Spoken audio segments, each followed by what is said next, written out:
Good evening, everyone. I'd like to call to order the regular meeting of Monday, March 3rd of the Palo Alto City Council. Would the clerk please call the roll? Councilmember Burt, Here. Councilmember Stone, Here. Councilmember Liu, Here. Councilmember Lithcott-Hames, Councilmember Rectal, Here. Mayor Lowing, Here. Vice Mayor Vinker. Here. You have a quorum. Thank you. I'd like to report out that the reason why Councilmember Lithcott-Hames is not present tonight is that sadly her mother passed away. And so she's attending to that sad situation. So she won't be with us tonight, but we're thinking about her.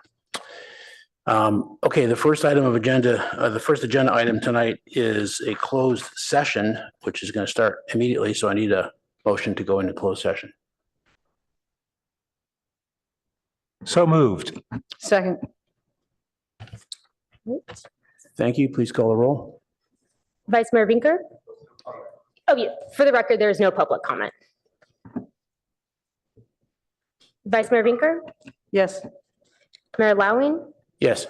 Councilmember Stone, Yes. Councilmember Rectal, Yes. Councilmember Liu, Yes.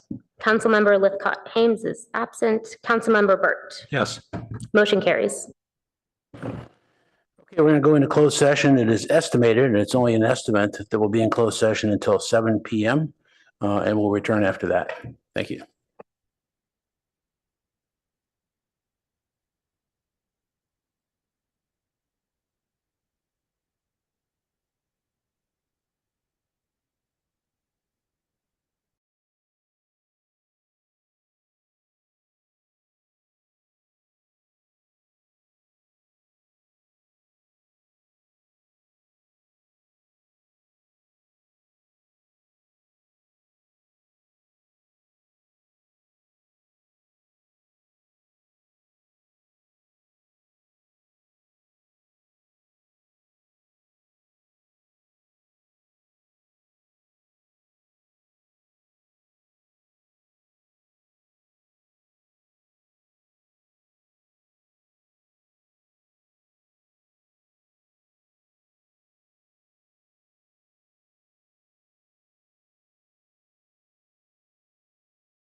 Ready, Christine?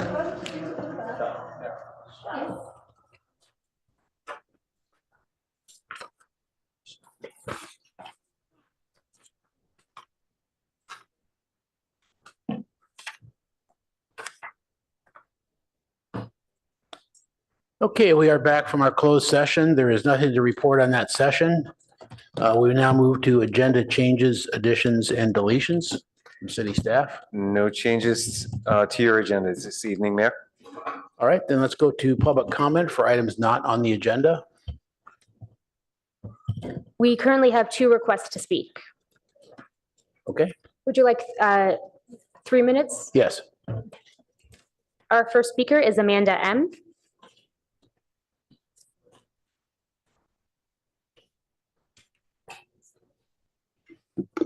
Hi, my name is Amanda McMaster. I'm the president of the board of directors of Palo Alto Soccer Club. And I, along with 2,000 members, strongly oppose a ban on artificial turf fields. It's come to my attention that the city of Palo Alto is considering a study that aims to ban artificial turf, so I want to make it known to the city that our organization, along with many other Palo Alto organizations, are in opposition to such a ban. I know firsthand how banning turf will harm youth health, both as an administrator for the club and as a former player of Palo Alto Soccer Club. Many environmentalists argue that we need to ban turf for environmental and health reasons. I disagree. Turf companies have made substantial improvements by recycling materials, eliminating PFAS, and focusing on sustainability. The claim that artificial turf poses health and injury risks is nothing more than a misconception. In fact, the data suggests that grass fields pose a greater threat to uneven surfaces and with irregular maintenance. As club leaders, we see firsthand how artificial turf reduces the number of injuries and is a safer, more reliable playing surface. Another effect that artificial turf has on physical health is that it allows children to gain access to an environment where they can properly exercise. 20% of children currently suffer from obesity. Taking away fields will limit their ability and desire to get out and play with their friends in a way that is productive to their long-term health. We argue that in addition to the physical health benefits, artificial turf is also better for the environment. Turf fields have increased usability, up to 4 times that of grass fields, and can withstand the use of minimal maintenance, with minimal maintenance. Unlike grass fields, turf fields can endure year-round play. This is particularly important during the rainy season as well as during the winter months. As a club, we have felt these effects as our home fields at Cubberley were closed and fenced off by the city since the beginning of November and only reopened this past weekend. Without turf, our 1,300 kids would have had no place to play soccer for the last 4 months. Taking away kids' ability to exercise and play with their friends every time the weather is poor would be an incredible loss and disruption to city members, as well as a major unpredictable inconvenience every time it rains. Additionally, being located in California, we're sensitive to the ongoing drought and the unnecessary overuse of water. Banning artificial turf would require an additional 1.2 million gallons of water use, which contradicts city and state efforts to conserve water. We already deal with a shortage of athletic fields in Palo Alto. 3 to 4 grass fields would need to be built in order to replace 1 artificial turf field. This, as you all know, is not feasible for our area due to funding and available land. If conversation of a ban on turf continues, I really hope that you all consider the thousands of kids that this could hurt. Thank you. Our next speaker is Nadia C.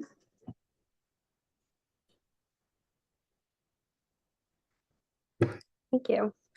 Hi, my name is Natia, and I'm the president of the Palo Alto Youth Council.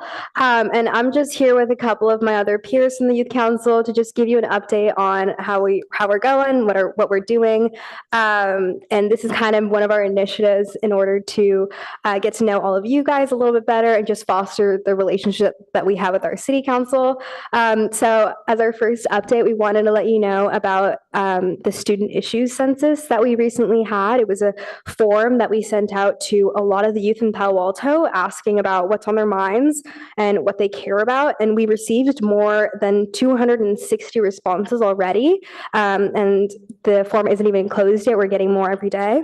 And these responses are already telling us that teens in Palo Alto care about their safety, mental health, civic engagement. And we're actually working on creating a report right now using all of that information and to share with you guys and hopefully help you understand what's on our minds a little bit better.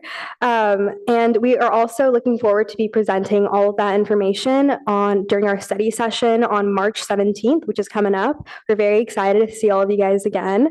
And then for another update, last Friday, our council held a really successful college counseling event where we invited former admissions representatives from Rice University and UCLA, and they came and they talked with us and many other teens in Palo Alto about holistic admissions and, good tips on writing your college essays. And this was just our way of providing our community with really accessible access to college counseling when it can be really stressful during application seasons.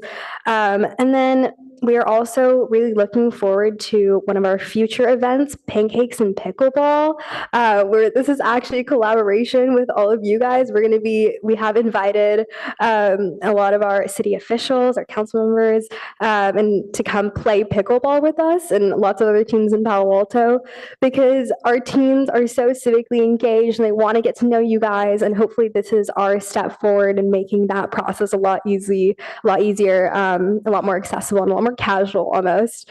So we're really looking forward to that. And we also are looking forward to seeing all of you again on March 17th for a more formal study session where we'll dive deeper into all of our initiatives for the year. Thank you so much. That concludes public comment on items not on the agenda. Thank you. I'm all energized from that last speech, so we're ready to go here. Okay, now we go to the section called Council Members' Questions, Comments, and Announcements. Council members.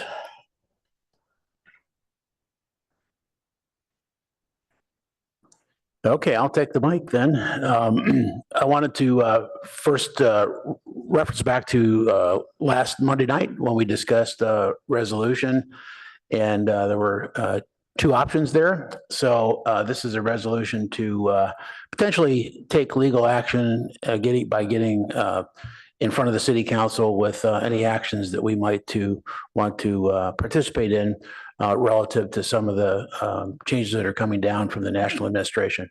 So as was directed that night, I've appointed an ad hoc committee to try to merge those two documents quite promptly, and that'll be Vice Mayor Vinker and Councilmember Stone. So they will get to work on that. Second thing, I just want to note that I hosted the first mayor's, take my glasses off to say this, take the first mayor's briefing for the community and the press last Thursday evening. I really appreciate the members of the press that were there and also the citizens. It was also streamed live on YouTube, and that's gotten quite a lot of views since then. So I'm glad there's some other access so that you can see what we talked about and just kind of get a feel of what that's going to look like, because the plan is to make that roughly monthly, depending on other meetings where you're getting informed. And that's the goal, is to just increase communications and to get you informed on things. So there a lot of time was answering questions and covered a bunch of things. Some very specific, some recaps of council, and some a bit futuristic. The next one's tentatively set for April 24th. And the other thing in terms of reach out and communications to residents, businesses, partners, is that we are now having the State of the City address for this year on Tuesday, March 18th. It will be, I hope, for most of you in person at Rivian headquarters on Hanson Way, just off El Camino in Barron Park. And a couple of people will say, what's with that venue? Part of it is just, I wanted to be out in the neighborhoods and with our residents and our businesses. And this year, just not be in a city hall building to sort of underscore that. as well as to just talk about the innovation in our town that Palo Alto is known for, and certainly Rivian is known for. And then thirdly, I want to champion one of our critical goals, priorities, for this year, and that is sustainability. So that accomplishes all of that. It will also be on YouTube channels for those that can't make it, but lots of free parking, food, that's always a draw.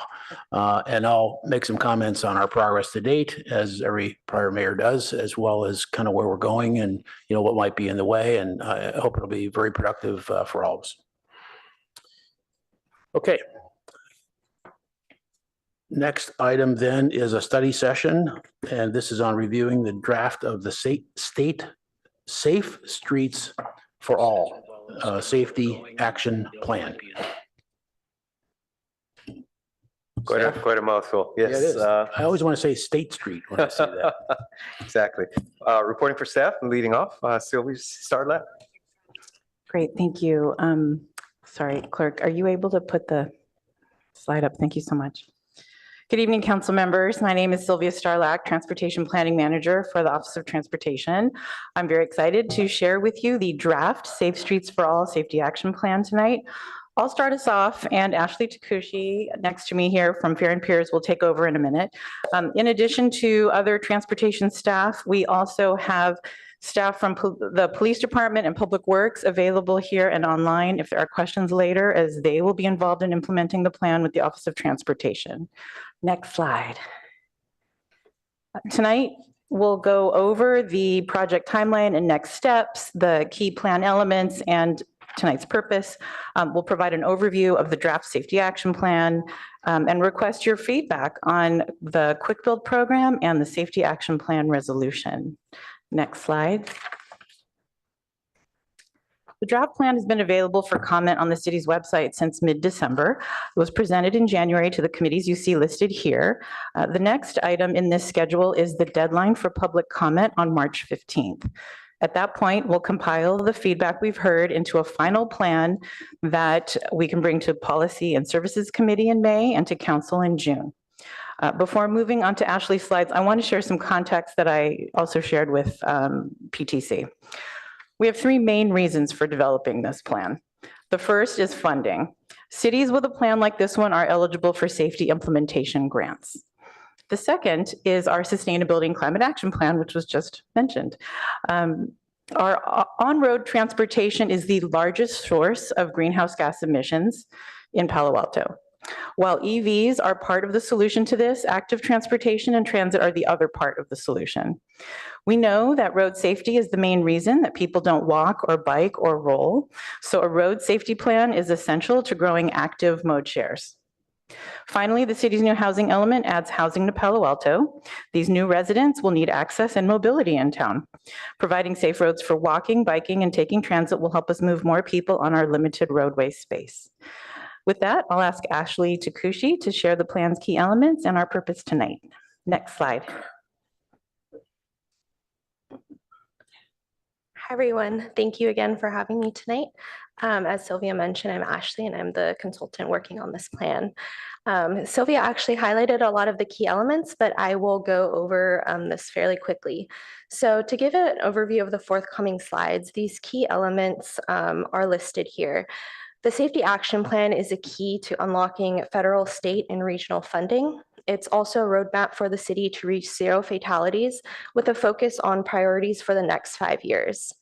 It's also an acknowledgement of the city's commitment to a change in protocols and processes related to funding and policies through the plan's resolution. It is also an opportunity for city staff to use tools such as quick build projects as the name notes, quickly build projects to address safety needs with the ability to change design over time. And at the end of this presentation, I would like to circle back to get your feedback on the resolution and quick build program. Next slide, please. Within the next 5 years, safety will be institutionalized throughout the city through updates to existing policies, programs, and projects. This will set a framework for staff to shift their focus to be more proactive and systemic, and trade-off decisions in the project prioritization and design will reflect the city's commitment to reducing safety risk factors in our transportation system. Next slide, please. There are a few efforts that the city is underway with, and so I wanted to share a bit about the Safety Action Plan and how it complements but is different from the Bicycle and Pedestrian Plan update, or also known as the BPTP update. Oh, I'm so sorry. Oh, yes. Are you controlling this one? No, sorry. So how do the Safety Action Plan and Bicycle Transportation Plan update overlap? Some of the common input data is using the same crash data from Switters from 2018 through 2022. It also uses community input from the Bike Palo Alto event, online survey responses, an interactive map, and an internal stakeholder working group. Next slide, please. So how are the two documents different? Some key differences include the Safety Action Plan focus on safety for all modes of travel, while the BPTP update hones in on bicycle and pedestrian collisions. The Safety Action Plan also looked at proposed projects from existing plans and reviewed it with a safety lens, while the BPTP is identifying new or updating bike and pedestrian projects from the 2012 plan. And lastly, the Safety Action Plan is focused on setting up the city to institutionalize a new safety framework through policy and putting safety at the front of trade-off decisions, while the BPTP update will build off this policy framework for project implementation. Next slide, please. So looking at the relationship of the Safety Action Plan to other plans, as I mentioned on the previous slide, the Safety Action Plan sets the policy foundation for transportation planning. The BPTP that is underway and will be adopted later this year as well identifies the pedestrian and bicycle networks and facility types for implementation. Then upcoming specific or area plans will prepare a more detailed land use and transportation design and implementation. So some examples of this is the upcoming San Antonio Road Area Plan. Next slide, please. The safe system approach uses this model to improve the transportation system. It describes safe system elements on the inside of the wheel, as well as 6 principles on the outer ring. Next slide, please. A fundamental objective of the safe system approach is to eliminate fatal and serious injuries for all road users by accommodating human mistakes and keeping impacts on the human body at tolerable levels. What separates the safe system approach from the traditional approach to safety is the ethical imperative that not even one death is acceptable on our roadway system. Next slide, please. This Swiss cheese model helps to demonstrate how the safe system elements work together to make sure that if one part fails, there are redundant systems in place. The holes in the Swiss cheese show weaknesses in the individual parts of the system, but when the slices act as layers of defenses and the holes aren't lined up, a person is protected. Next slide, please. As mentioned previously, the safe system approach focuses transportation system design and operation on anticipating human error, proactively managing the transfer of kinetic energy, and sharing responsibility to all who use and maintain the roadway. Next slide, please. A newer framework in the transportation space takes a look at safety through the public health lens. The safe system wheel showed previously uses a mixture of strategies for redundancy as shown by the Swiss cheese graphic. This public health framework points to how much of each of these strategies highlighted in the different tiers we want to choose to get the max impact or most success. I do want to make a quick note that this pyramid is slightly different than the one included in the plan to align with the city's Safe Routes to School efforts. So what does this mean? At the top of the pyramid, an individual level strategy, for example, posting yard signs to slow down, and these have some but not widespread, deep and lasting impacts. Meanwhile, a population level strategy would be road designers physically separating people driving from people walking and biking wherever possible with fully separated complete streets. Another is slowing speeds whenever possible with traffic calming features on the roads and lowering speed limits so that if and when a crash happens, it is less severe. These population strategies are what we consider an upstream focus in reaching 0 deaths and fatalities and having a far greater and more lasting safety impact. Next slide, please. Some people think that we can educate and enforce unwanted behavior and encourage people to do the right thing on our roadways. By focusing on the base of the pyramid, we are also centering equity, so all ages, all abilities, modes, backgrounds, and all income levels, and infusing the work that the Safe Routes to School team is doing at the fundamental base of the pyramid. Next slide, please. Now that I've gone through the safety framework of this plan, it's also important to share a bit about what this plan includes. So as this plan is funded through the Safe Streets and Roads for All federal grant, the plan must include these elements and be compliant for future SS4A funding. All 9 of these components are met with this plan. Next slide, please. Going over the high injury network. Next slide, please. A high injury network, or HIN, refers to a map that identifies specific streets within a city where disproportionately high number of traffic fatalities and serious injuries occur, allowing us to understand areas to focus on to reduce traffic-related injuries and deaths. It's based on the crash data from 2018 through 2022. The HIN is shown and KSIs are highlighted in red and other injury collisions in blues.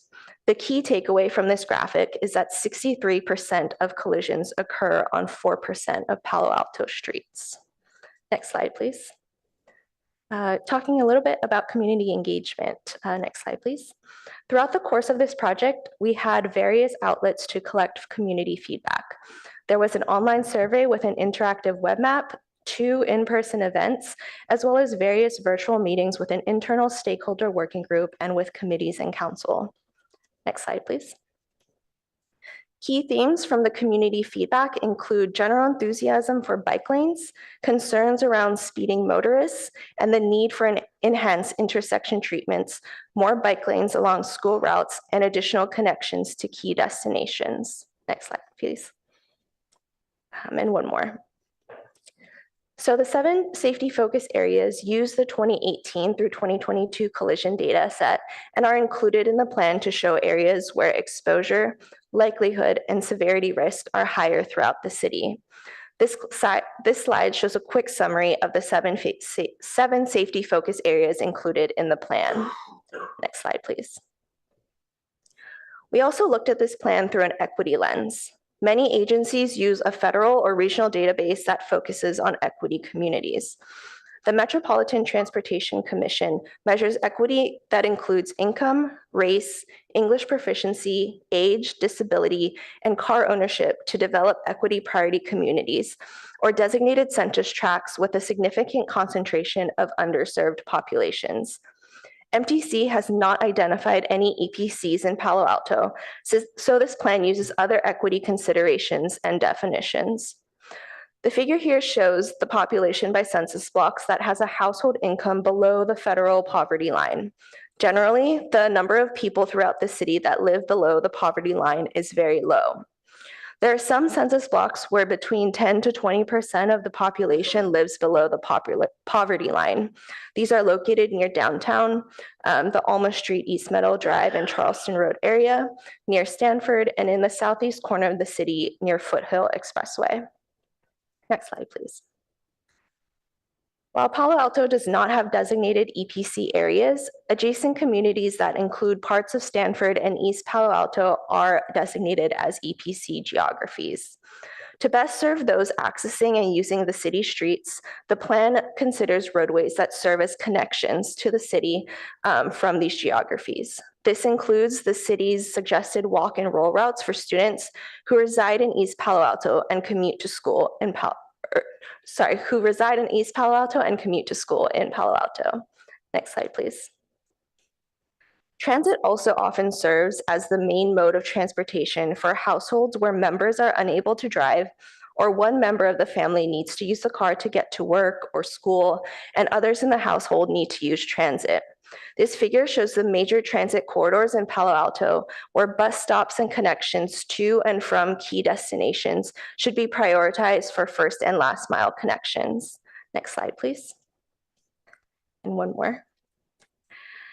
So I wanted to take a moment to elaborate more on this public health impact period and explain how this is infused into the plan. Much of the top of the pyramid is incorporated in the project list or awareness measures to remind the community to be safety stewards. Along with infrastructure-based recommendations, the plan highlights the importance of looking at the high-injury networks and housing plans together. This includes first and last mile access to transit and safety along El Camino Real in San Antonio that will need to be a focus in tandem with the jobs and housing balance and improve transit. This is also in alignment with the city's Safe Routes to School program and the comprehensive economic development strategy to improve accessibility by embracing walking and biking to, from, and within all of the city's commercial districts and addressing parking policies and systems. By recognizing and rectifying these gaps in the roadway network, the city creates opportunities for residents to have closer access to employment, education, and medical-related institutions, to name a few. In areas where housing is planned, the city will prioritize implementation of continuous and comfortable pedestrian and bicycle facilities, which may require the reallocation of space within the existing roadway or removal of parking, for example. Next slide, please. We wanted to highlight how this public health impact pyramid is already in action in the city, and that is through the Safe Routes to School program. This list is not comprehensive by any means, but we wanted to give a few examples of how the city's Safe Routes to School program aligns with the various tiers of the pyramid. At the base of the pyramid, the program provides children with the tools needed to get to school by walking or biking through the city's commitment and investment to Safe Routes to School. Trends suggest a 36 percentage point increase from approximately 20 to almost 60% of Palo Alto Unified School District secondary students biking to school over the last 20 years. By creating tools like the walk and roll routes, students are able to understand how they can take designated routes to and from their home and school. At the built environment level, the city has a 20-mile-per-hour posted speed limit in school zones, and the bicycle and pedestrian transportation plan update that is currently ongoing is preparing an updated project list to implement more bike and pedestrian-related projects in the city. At the next tier, latent measures, the city regularly views their signal equipment to upgrade the timings to accommodate bicycle and pedestrians when needed. They've included all pedestrian phases and leading pedestrian intervals to give pedestrians and bikes a head start when crossing. At the next tier up, the city hosts annual bike rodeos. They distribute bike helmets, and they also have an extensive list of core education programs as listed on the website.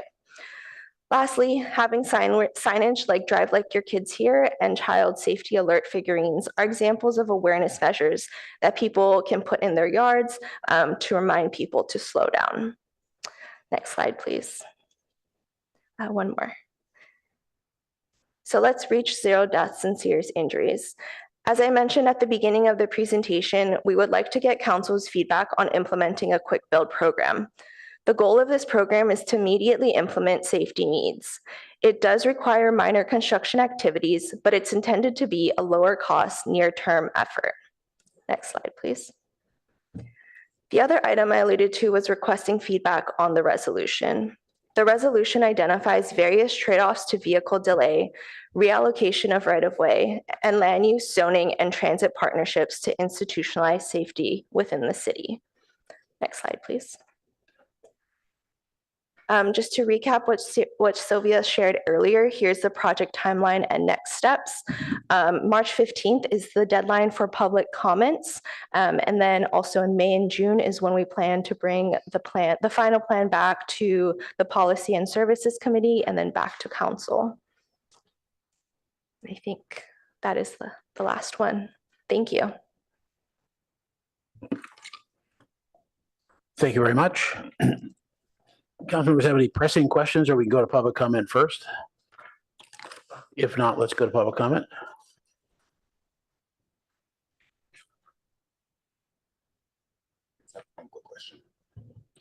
Okay, one quick question from Councilmember Recto.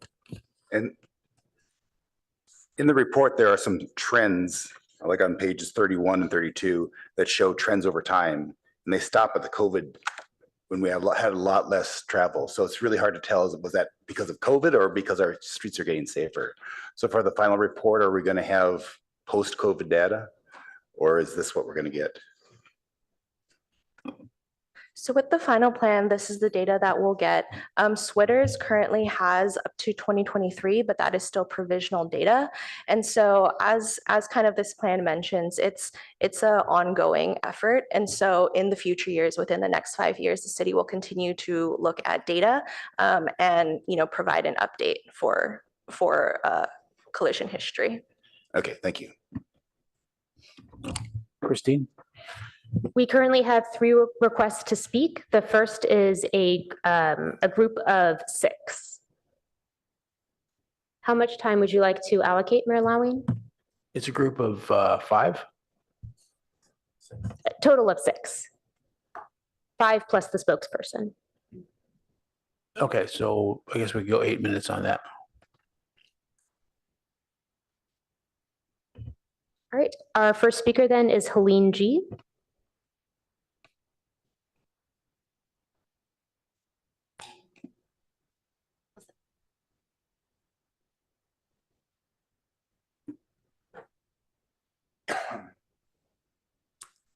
Great. Hi, everyone. I'm Helene. I spoke to you back in January, and I've come here tonight to do a follow-up to that presentation. And also it was a great night to support the Safe Routes Plan. So next slide. So I'd like to give a few updates from the last presentation in January. So first of all, the roundabout at East Meadow and Ross, we have achieved success, and it is now a 4-way stop. So I'd like to thank all the members of council, thank City Manager Shikata, thank the Transportation Department staff, and also thank the Payback Committee. Community members have been reaching out to me, and everybody is really happy with this solution. So thank you all for helping to get this done.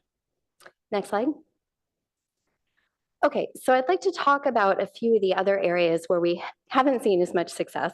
So the first one here is Middlefield and San Antonio intersection. So as I spoke to you last time, this intersection does not meet MUTCD, Manual on Uniform Traffic Control Devices, standards. So the challenge with this intersection is there is no safe way to bike across. According to Safe Routes to School, children who want to bike across this intersection shouldn't actually bike. They should stop, walk on the sidewalk along Middlefield, walk by foot across the intersection, and that's the only safe way to get across. So there's a couple of problems with that. First of all, it's probably not realistic that a lot of kids are going to just want to walk that last third of a mile. And second of all, even as a pedestrian, it is really treacherous crossing this intersection. In some directions, there's 7 lanes of traffic that you have to cross, and there's no stop lines. And so cars go up right to the very edge or sometimes in the crosswalk.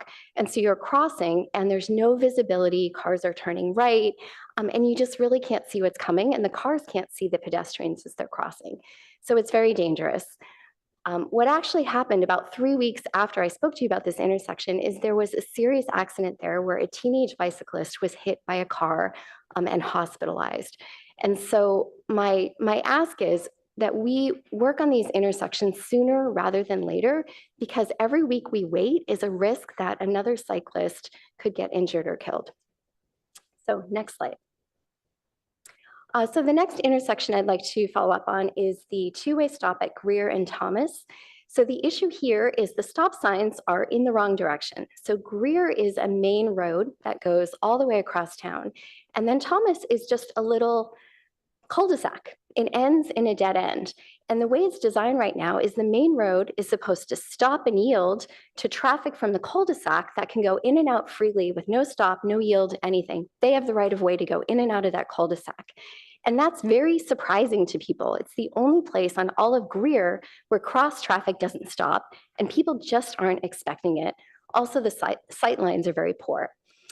So here's another place where we had a major accident where a member of our community, this was some years ago, was struck on their bike after stopping, coming to a complete stop at this intersection. They think someone came out of the cul-de-sac that they didn't see coming, and they wound up in the hospital with a traumatic brain injury. So this is easily fixed. We can either flip the stop signs in the other direction or just add 2 more stop signs and make it a 4-way stop.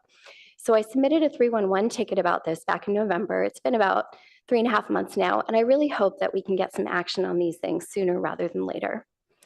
So next slide. So this is another topic I discussed last time, which is the new California daylighting law.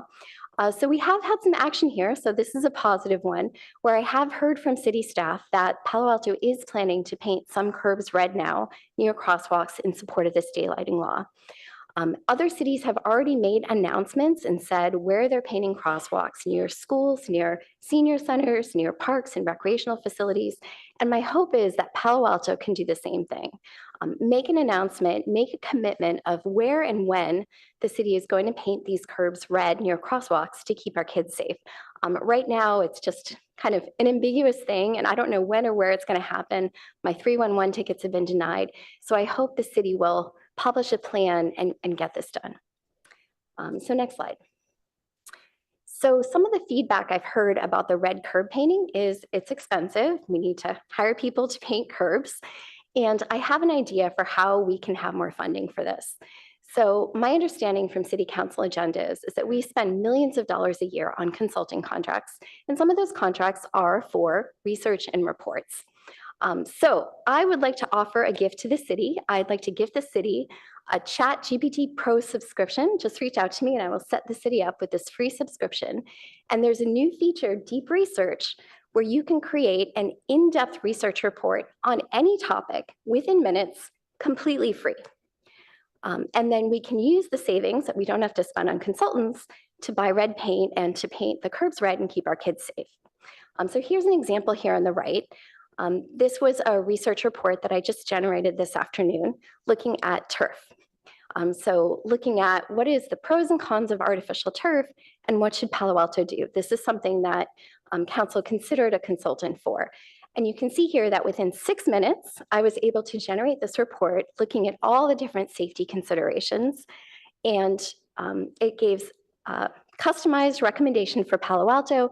It gives all the links and sources and references. You can dig deep in any area. You can ask follow-up questions and get all the information we need and not have to hire consultants to do this. The other advantage of this is that instead of hiring consultants to for some of these designs, the reason we wound up with a design that didn't meet standards at that roundabout was because a consultant gave us a poor design that didn't have the right visibility sight lines. But using AI, we can look up what are the design standards for these different intersections and make sure that we're meeting them. So we can use this for research and make sure we're designing things to standards from the very start. So just reach out to me. I'm happy to set you up the subscription. Next slide. So in conclusion, I'd like to say I strongly support the Safe Streets for All Safety Action Plan. I think this is necessary, it's critical. We should not be accepting any deaths on our roads, and I'm fully supportive of the long-term vision. At the same time, I'd like to encourage council to act sooner and to do things that we can do today and achieve quick wins. So responding to 311 tickets and doing things like painting curbs red near crosswalks, appropriately placing stop signs, and things that we can do today that don't need to take years. So I think we really need to do both, the long-term vision and those short-term wins, and come together to keep our kids safe. So thank you very much. Thank you.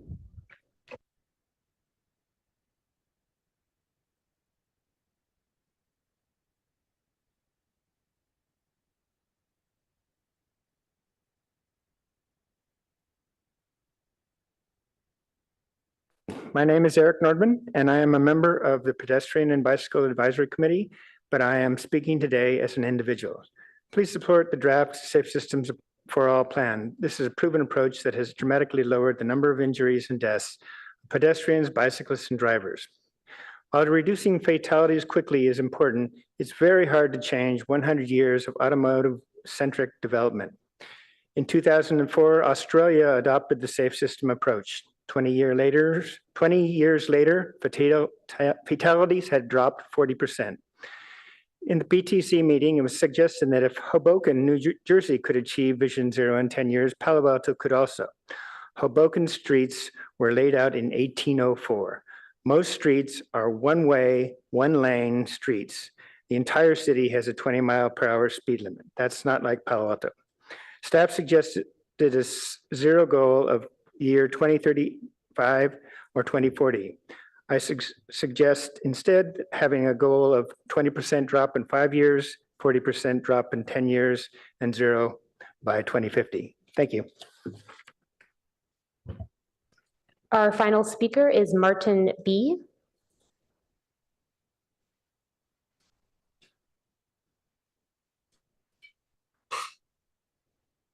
Hello? Yes, we can hear you. Yeah, on the presentation, actually, you said I saw a chart that says EPC routes. Where would the public know what an EPC route is?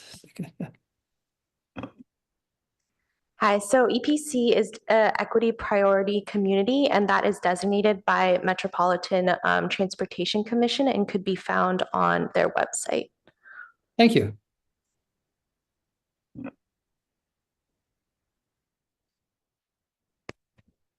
That concludes public comment on agenda item number 2. Thank you very much. Back to council for comments and questions. You can combine them.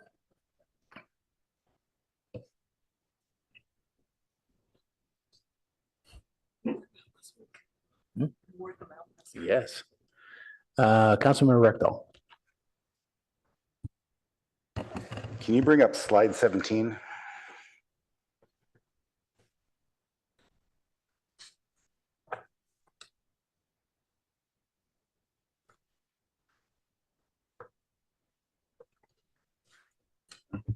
Yeah, so in some ways, this is really good data. In other ways, I don't know what to do with it.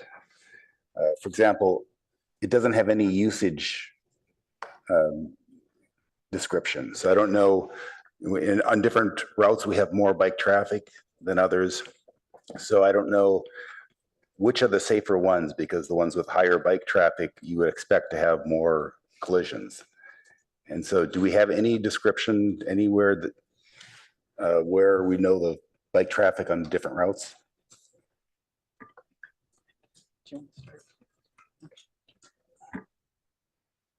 Thanks for the question. This plan is analyzing the high injury network for all modes, and the bike plan has high injury networks for biking and walking. So do we do any bike counts on any streets to no idea where the heavy bike traffic is and where it isn't? So we don't have a regular monitoring schedule for biking on our streets yet. However, we did put a recommendation into the bike plan scope of work for the consultants to tell us where we should be doing that. So we don't have it yet, but we hope to have it with the adoption of this new bike plan. Okay, that'd be awesome. Have we looked at Strava at all? Would that be, I mean, that's a different subset of the population. It's problematic because it's not representative. It's not representative, yeah. Okay. So anyway, back to the chart here. So all these dots tell me we have problems, but I don't know what the problems are caused by. Does that mean like on these spots we have bad intersections, or that we have speeding cars, or how can we fix these dots? So the 7 safety focus areas that's included on slide 22, those came out of a summary from the HIN on slide 17. So these show kind of what are the key issues within the city. It's more of a reactive approach, but we want to know, what caused the collisions, or what are the trends in the collisions that's shown on slide 17. But do we know which dots correspond to bad intersections that we can fix, and which dots correspond to fast drivers that we have to get the police chief out there and enforce speeds? We have that as like an aggregate data, but we don't have it called out. We don't have every single collision called out within the report. Okay, and so how are we going to decide how to fix these dots? So are we just going to do, I mean, if we don't have individual data, then we just kind of spread it over the whole city, but I'm afraid that we have limited resources, and it'd really be nice to be able to target the areas where speeding is the problem, target speeding there, and places where their intersection is bad, target that individually. So as one of the recommendations from the plan, there's a speed management program that, you know, is an effort that comes after adoption. So that effort, which the city is committed to, will tell us where, you know, the speeding is throughout the city, and with that, they can also look at the high injury network to identify where those overlap with each other to prioritize speeding improvements at those locations, whether it's intersections or corridors. Okay, and we're also going to go through and try and improve some crossings and things like that. Are we just getting a list of best practices and then putting them in, or are we going to target specific spots where we had accidents? So yes, we're going to go back and forth a little bit between the bike plan and this plan. The bike plan did an analysis, like I mentioned, on the bike and pedestrian high injury networks, and they are listing in the project list intersections and crossings for improvements based on that analysis. Okay, thank you. Councilmember Burt. Thank you.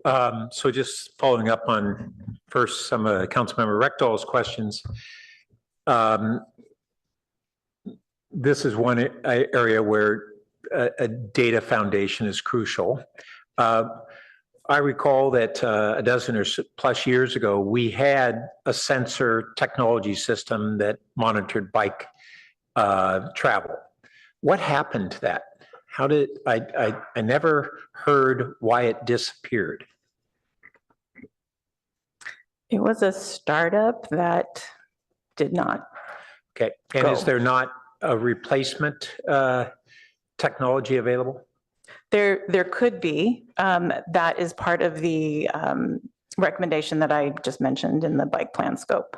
It could be, meaning they are there and we could adopt it, or they might be there. I'm saying I'm sure there is technology that exists to do that kind of monitoring, and it's probably better now. But that's something that we're asking the bike plan to take a look at, not this plan. So that goes into that intersection of these two different plans. I assume that the overlap is safety. And so everything to do with safety in the bike plan and everything to do with bike and ped safety in this plan are really a strong crossover between the two plans. Is that basically the way to look at it? Yes, though this plan, I would argue, is more of a policy framework. It's kind of a step back. Actual projects, you're going to want to look at the bike and pedestrian transportation plan. That helps.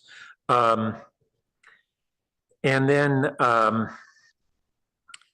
so from the data input standpoint, are we looking at not only how many collisions we have, but how that correlates to travel?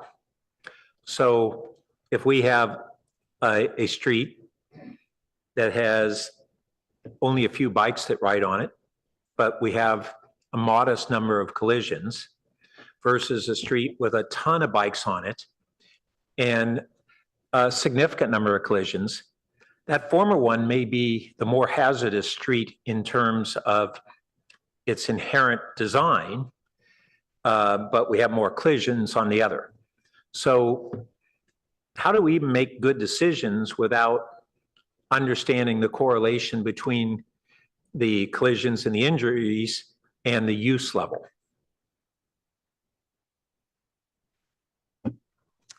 So as Sylvia mentioned before, the city does not currently have something in place to look at the volumes.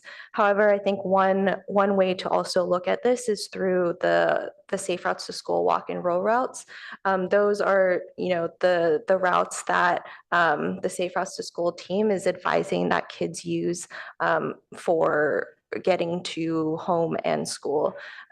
This, of course, doesn't account for, adults who use the road or, avid cyclists, but that is also another data point that could be used to understand maybe where there's higher volumes of bicyclists on our roadways. And that could be like an overlapping data point with the high entry network. Yeah. So it just seems that it's hard for us to actually move forward on either of these programs in an effective way, appreciating that this is more of a policy document, without getting a better handle on our data. And so my question is, what do we need to do to prioritize getting the right data?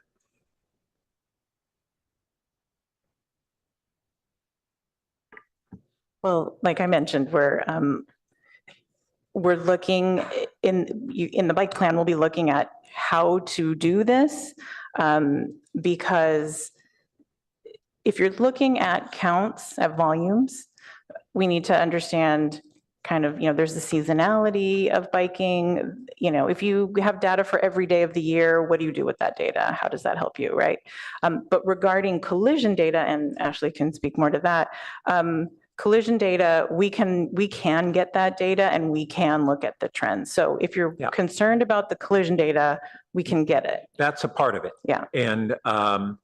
And that was one of the things too, is that like this talks about collisions, but it doesn't talk about the nature of the collisions. As we saw, for instance, on El Camino, we had Caltrans that looked at raw collision data. And it wasn't until we really pushed them on the nature of the collisions that we found, oh, these are broadsides and at intersections.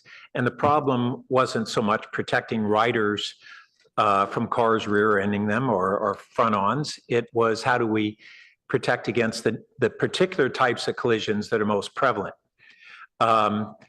So, the statement that we assume that there are technologies available today that would give us the bike and maybe even ped use data, I think we need to go from hypothesizing that they're out there to moving right away, because I think we're well behind the curve. We're trying to deal with a bike and ped plan and now this, and we haven't begun the process of doing RFPs for companies that are going to give us the data we need. On top of that, then we'd have a data collection timeframe.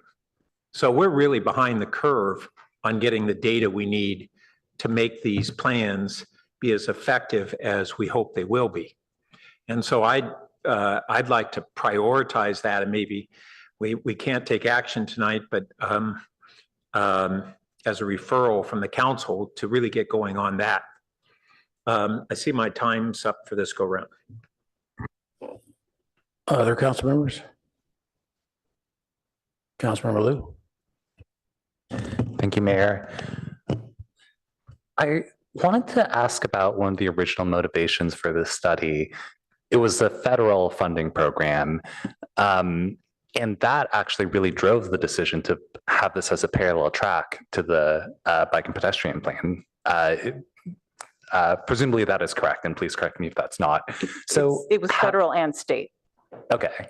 And so what is the picture on federal funding and state funding? And was it predominantly federal funding, or how much of that is federal versus state? So I'm not sure what the federal funding outlook is. We have contacted our liaison at FHWA, and they are awaiting guidance for some of our federal grant money. So I can't predict.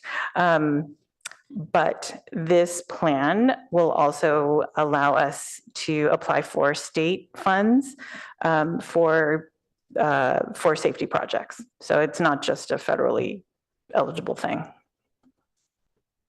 Okay, and those state funds are actually available and really meaningful, like potentially millions of dollars per year. Okay. Yes.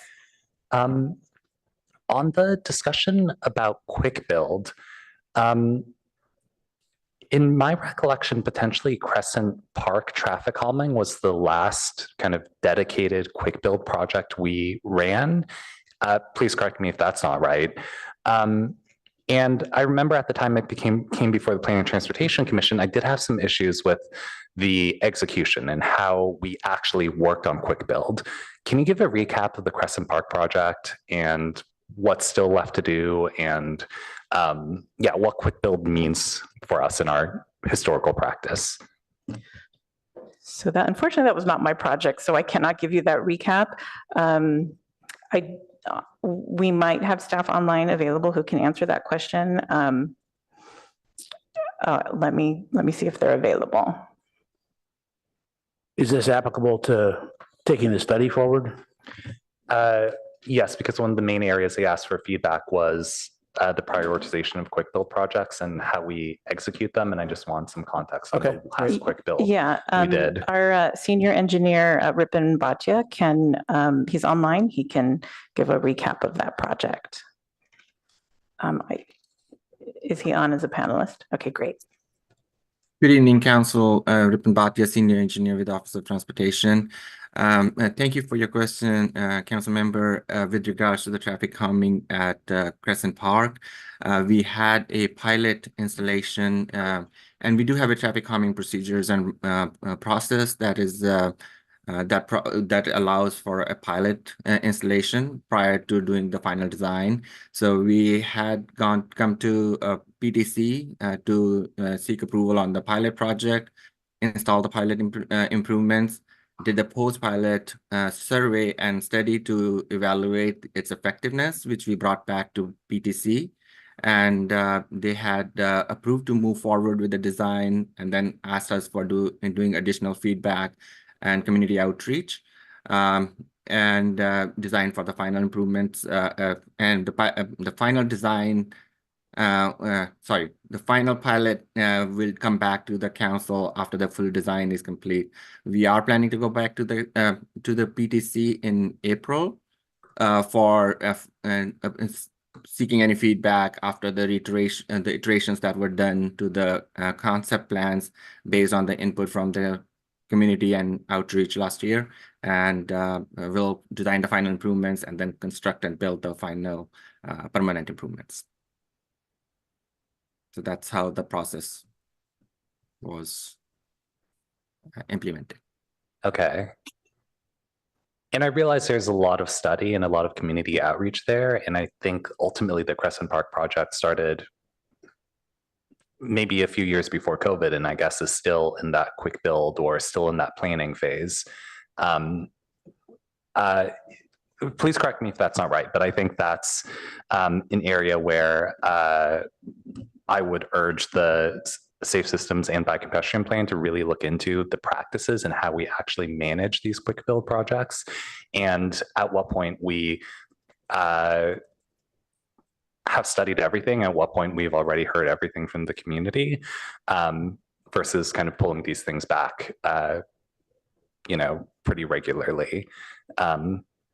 So yeah, that's my time, and I'll end it there for now. I'll go with a couple comments. I completely agree with Councilman Rectal and Burt that we just seem to don't have enough data to do the analysis, and prioritizing getting some soon, I think, makes sense, starting from Councilman Rectal's initial question. I mean, we see where the dots are, we see where the problems are, but one overlay is it's the busiest roads. So that doesn't give us a whole lot of data.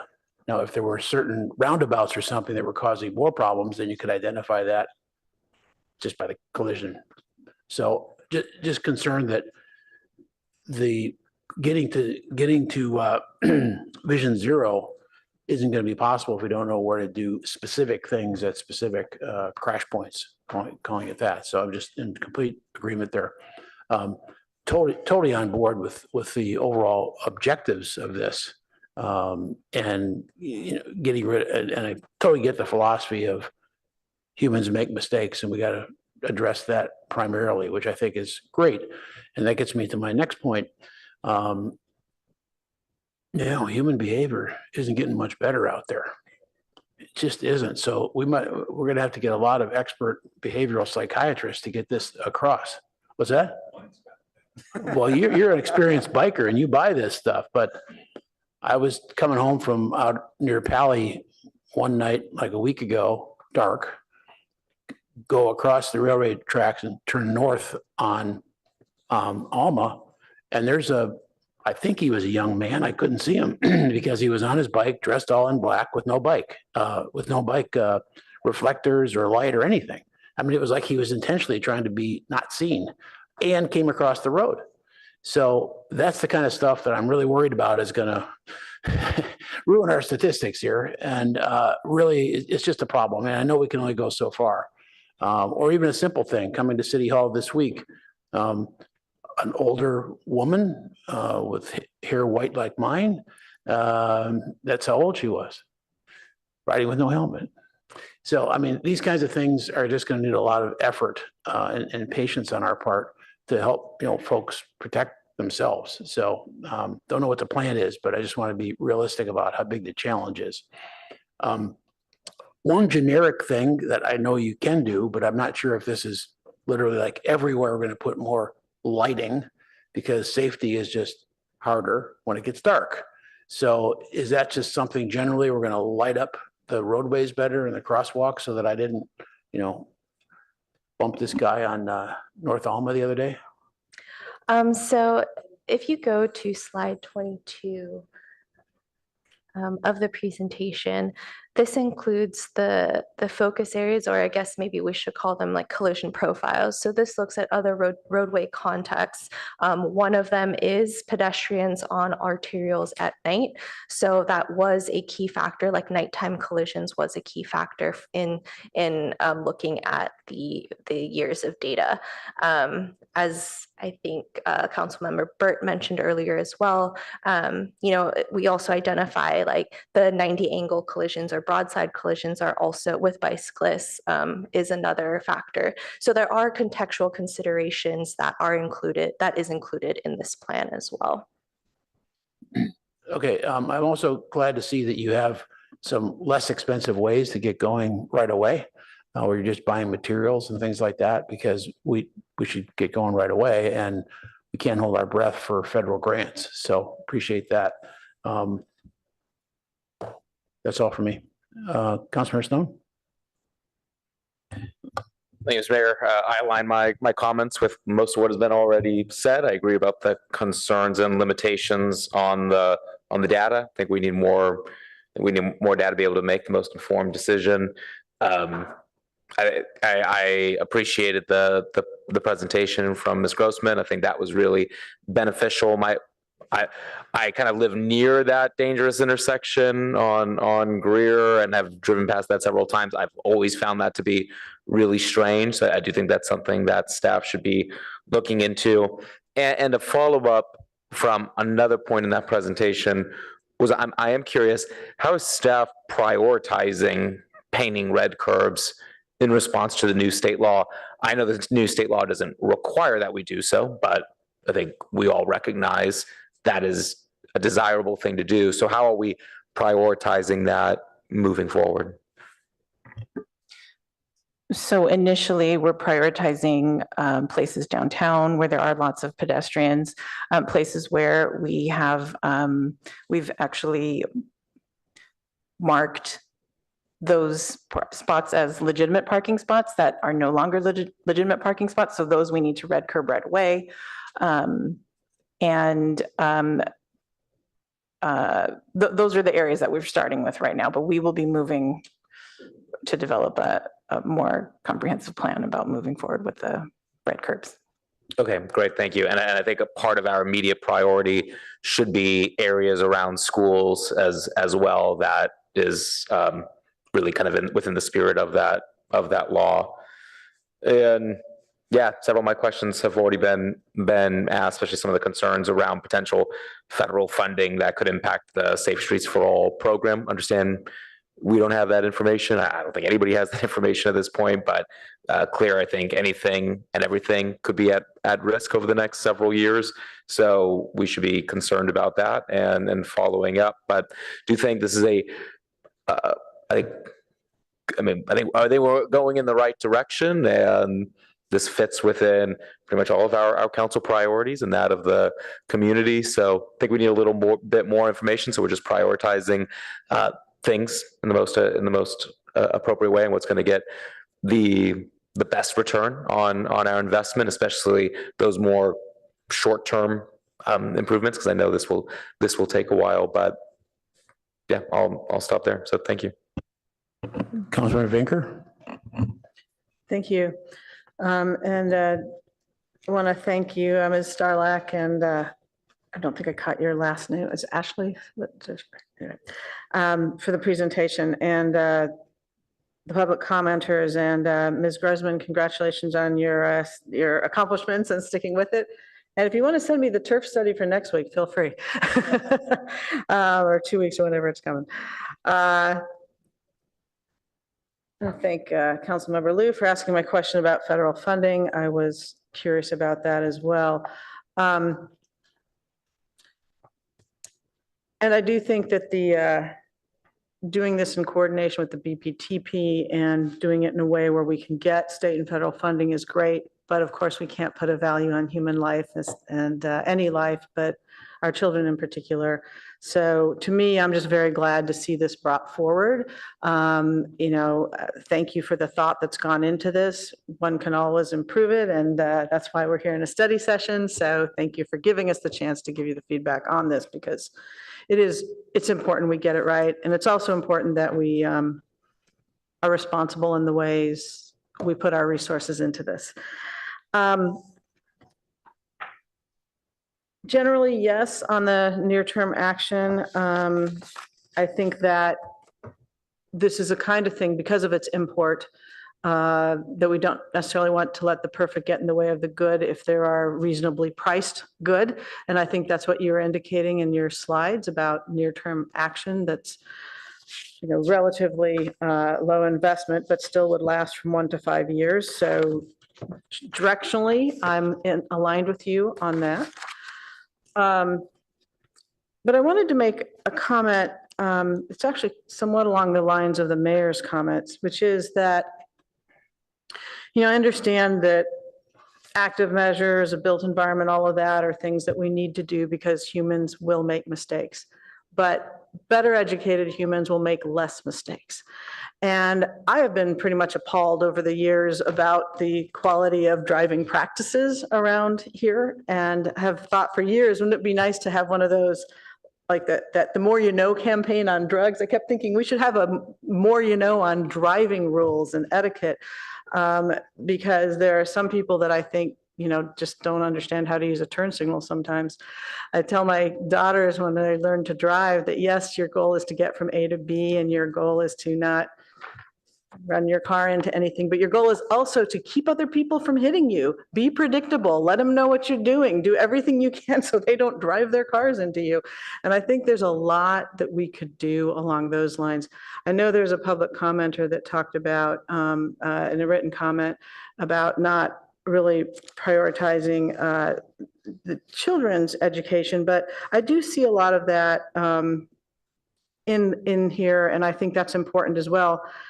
But I think we need to go beyond that. So I wanted to note that the pyramid, changed from education to awareness measures, and I'm not sure what the import of that is, but I sure hope we don't step away from education. And even so, in the plan, safety action plan, the draft, the education mentioned on, I don't know what page it is here, it's not numbered.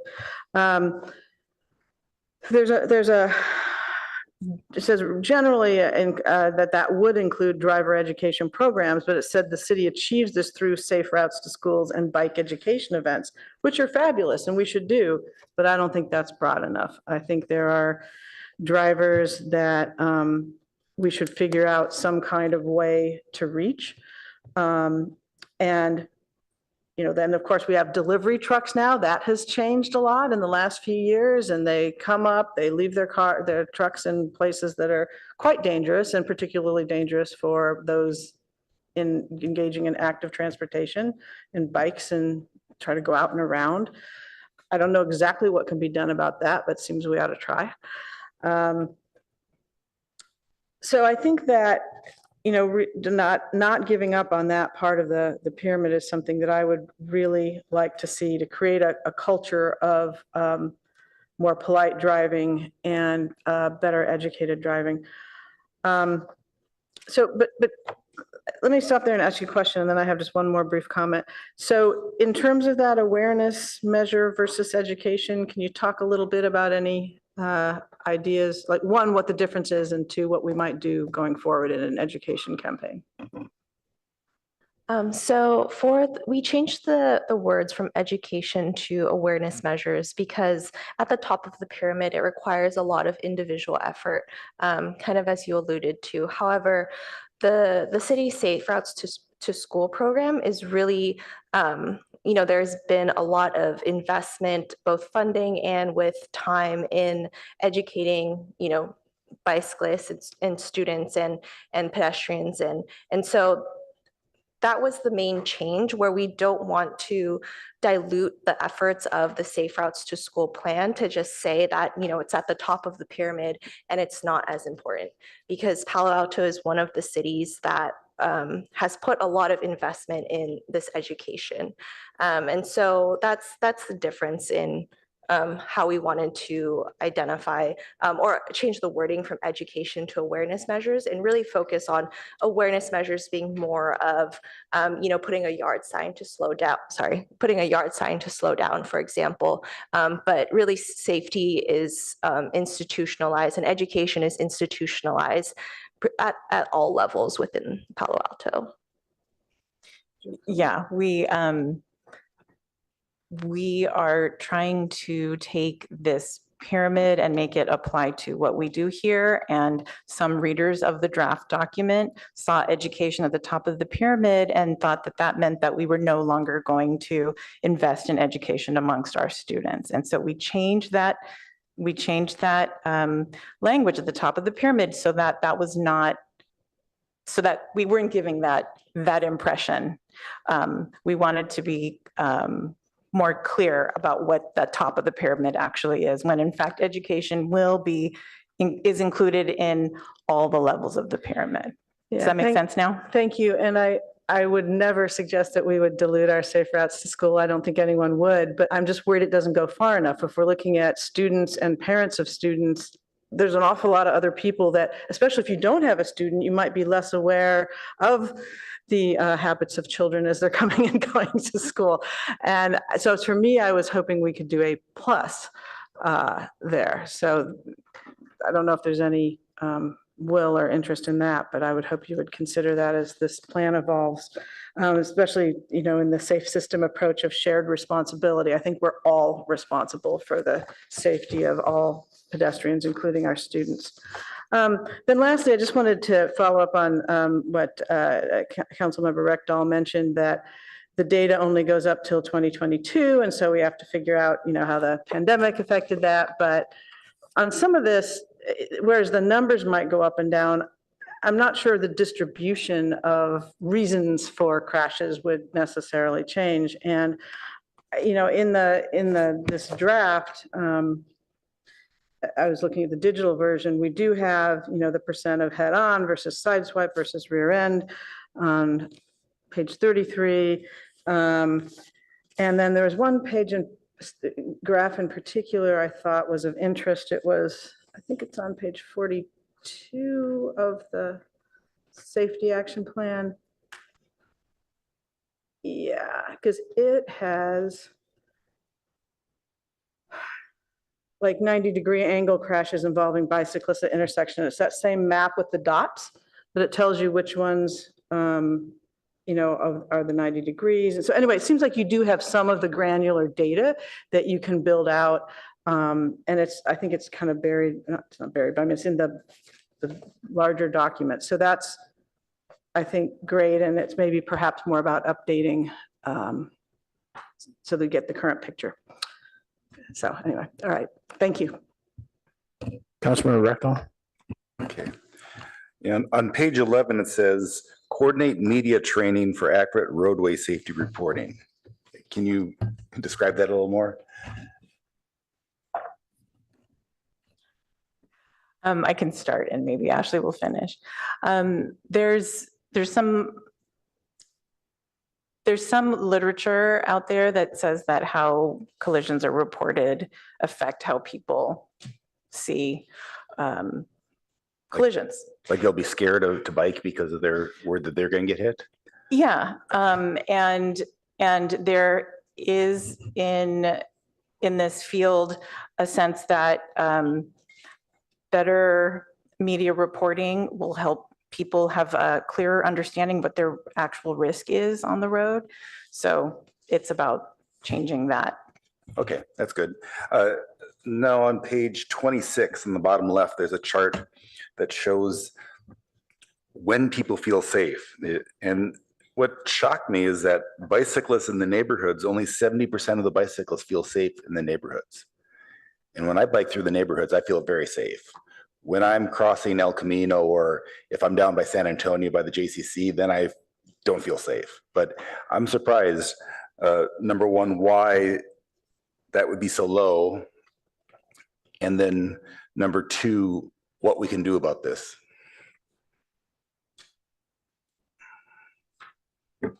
Well, I mean, that's the heart of the plan. We have to break it down and look at which corridors need more investment. So it's hard to tell from just this survey. The point of that particular graphic was not that, but was the comparison to all the other parts of town. Oh, yeah. Like neighborhoods felt great, right? So it was all the other parts. Yeah, but it's still, I mean, this is something that I think we need to study, is if only people, if 30% of people feel unsafe just in the neighborhoods, we have a problem. Right, and what we don't know is if those people actually bicycle, right? Yeah. So They could be it might not have been 70% of cyclists. Okay. Right. That's fair enough. Then the next question, the 2035 versus 2040, that still seems like a long time. If we do quick build, we should be able to make big improvements fairly quickly. Is it that we have to spend more time studying and figure out exactly where we want to do the quick build? I would say yes. There are a lot of projects that we could do. So we need time to figure out, to prioritize and implement and get funding for. So most of that time is just more study as opposed to it'll take us time to construct. It's all of the things. It's deciding what the project is, getting the funding for it, implementing it. Yeah. Okay. Yeah. And I think quick build is a really good idea because especially with bikes, you can add a lot of safety really quickly. And then if there's some unintended consequences, you can check it and refine the design before you throw a bunch of concrete in there. So I'm a fan. Okay, thank you. Councilmember Byrd. Thank you. So first I want to follow up on a couple of Vice Mayor Vinker's comments. One on the education versus awareness. I was scratching my head when I heard that there was blowback saying that by talking about education, somehow that would dilute our focus on safe routes to school. I think we need to educate the people who have that concern as opposed to change our nomenclature. It ought to be education. And education is, in my understanding, a broader concept than merely awareness. And we want to educate. And then second, the state has the primary responsibility for making sure that drivers have adequate education, at least a baseline. Doesn't mean we couldn't do more. But I think our local role is most of all on bikers and pedestrians and microtransit users, which we really haven't talked about. And they present a new set of safety concerns for themselves and others. And I haven't really heard much discussed about that growing mode and how do we address that. Everybody's contending with it. It's dynamic right now, but we need to put that out on the table as being a significant part of the plan, including simply electric bikes that travel at speeds closer to vehicles, depending on the bike. And then I didn't understand on the 2023 data is provisional. We're in 2025. Why is it still provisional? So this data comes from the Switters and is then geocoded by UC Berkeley SafeTrack. There is a couple years of lag because they need to review the data. There's also a possibility where, you know, the collision is first reported and there's a window to identify kind of what the severity I would is. assume that's like a year process rather than a multiple year. Yeah. Okay. And on other data, do we use are we using either streetlight or replica for some of the other important data collection? We did not for this plan. I'm not sure about. Yeah, we have not used it when we've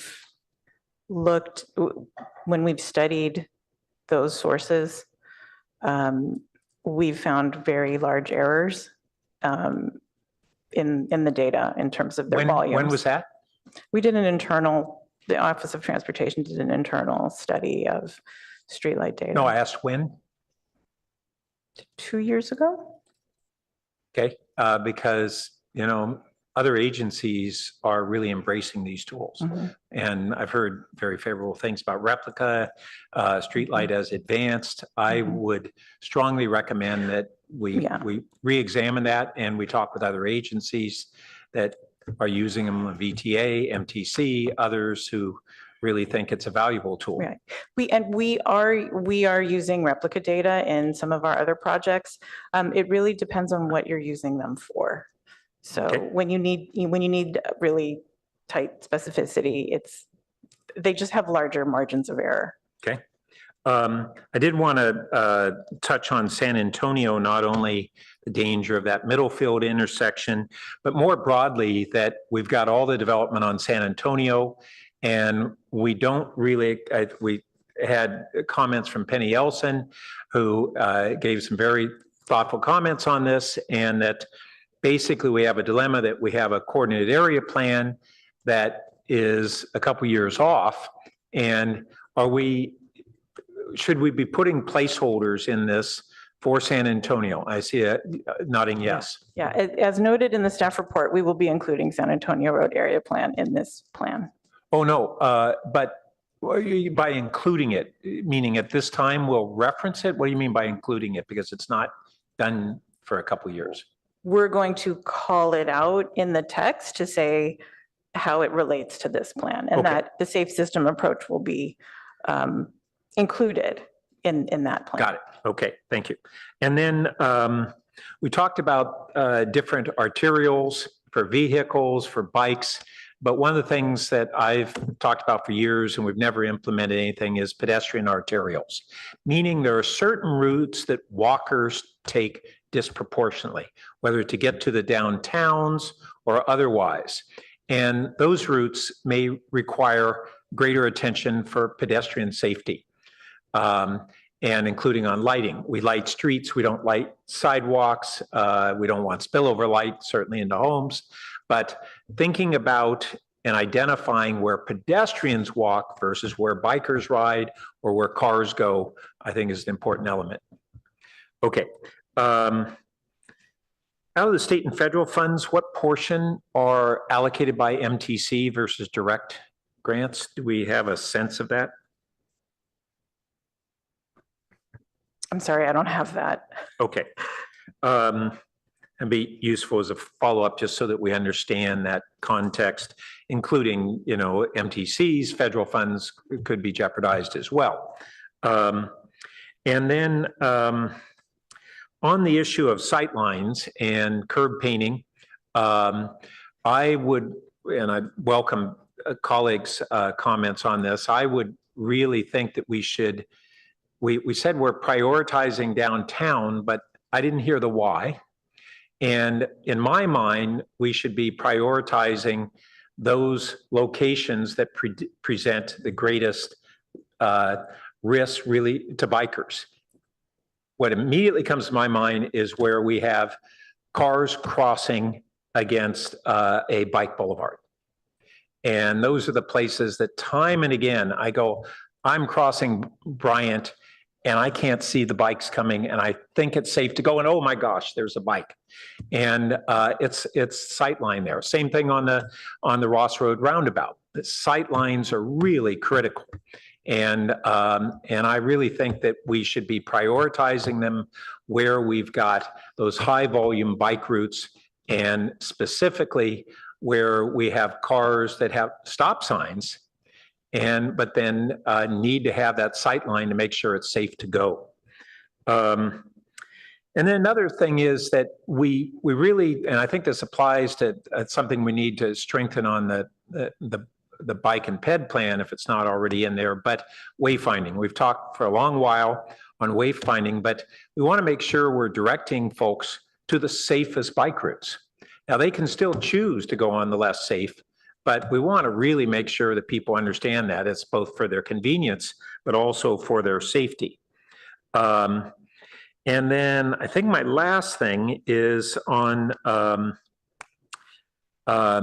this relates to parking, but I've brought up this for a number of years. We have had a decade or more of transformation of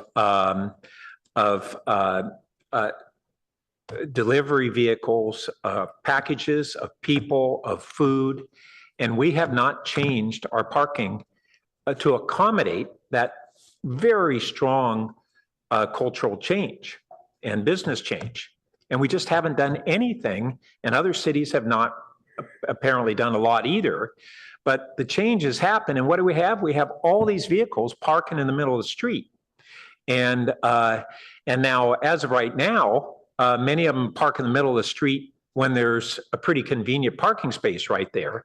But we can't even enforce anything unless we give them a place that is a reasonable place to do drop-offs. So I would like to see that we begin a program of propagating short-term drop-off parking areas, really in all the areas that need it. That doesn't mean throughout the neighborhoods, although maybe eventually we start looking at some of that, but certainly in the high priority areas. So that covers it for me. Thank you. Councilmember Wu. Thank you.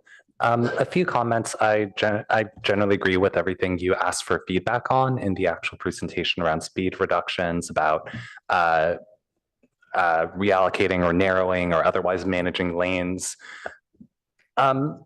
One question, I suppose, you didn't explicitly ask us for feedback about 2035 versus 2040 timeframes.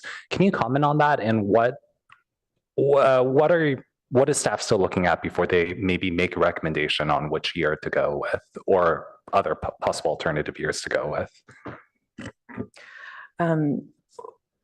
You feel free to tell us what year you would like. We took this to the other committees that that we mentioned in the slideshow. PTC was pretty clear that they wanted 2035, and I'm here to hear what this body would like us to recommend. We're just collecting all the feedback. Personally, I would advocate for 2035. I realize that funding is the constraint for actually realizing these projects, but I will also advocate that the city should be willing to fund many of these projects even without grants. Let me see. One part that I especially like to see, or that I especially like seeing in this plan, was the rapid response team. I know that's a model that other cities have used in a variety of different safety and public safety contexts.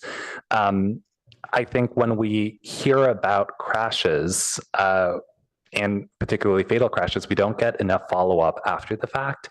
I think about the accident that happened in Embarcadero last year, and I think, have we actually made lighting improvements at that intersection or similar intersections along Embarcadero?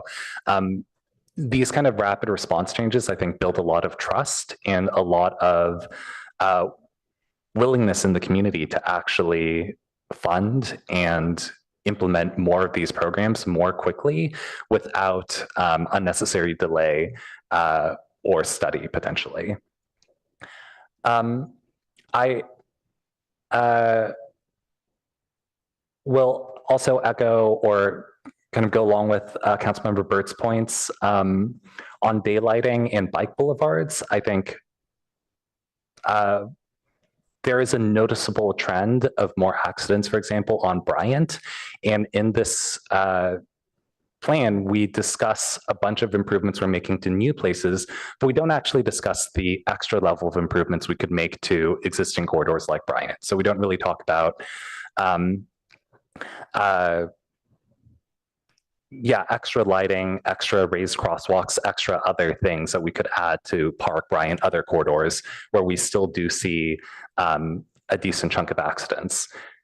Of course, we see more accidents because many more people are using them, but just given the fact many more people are using them, I'd still advocate to make those as safe and comfortable for as many people as possible.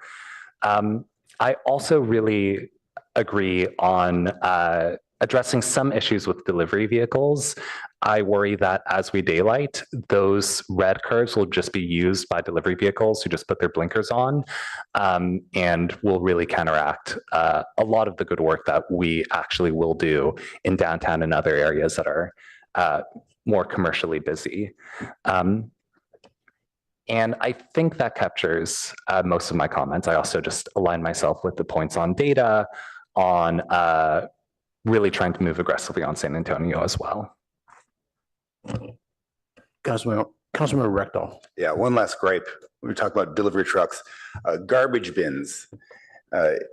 When I go down the lane, sometimes I have to go back out into traffic because the garbage bins are in my way.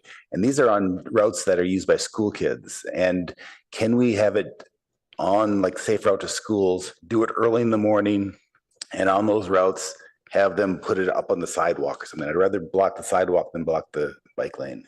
I think that's really something dangerous. We have to work with garbage collection on that. Okay, that's it. Thank you very much for your work getting ready and your presentation. And I think you got some feedback there to take forward.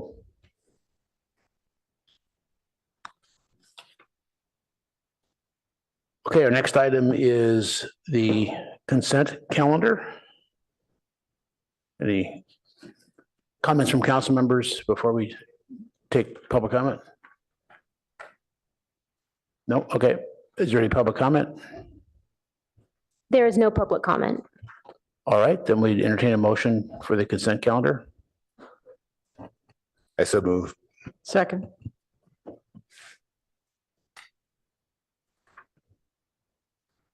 Mayor Lowing, Yes. Councilmember Rectal, Yes. Councilmember Lou, Yes. Vice Mayor Vinker, Yes. Councilmember Burt, Yes. Councilmember Lithcott Haynes, Councilmember Stone. Yes. Motion carries.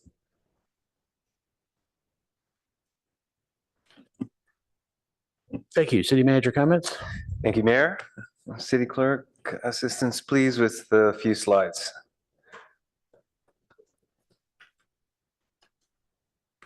Next slide, please.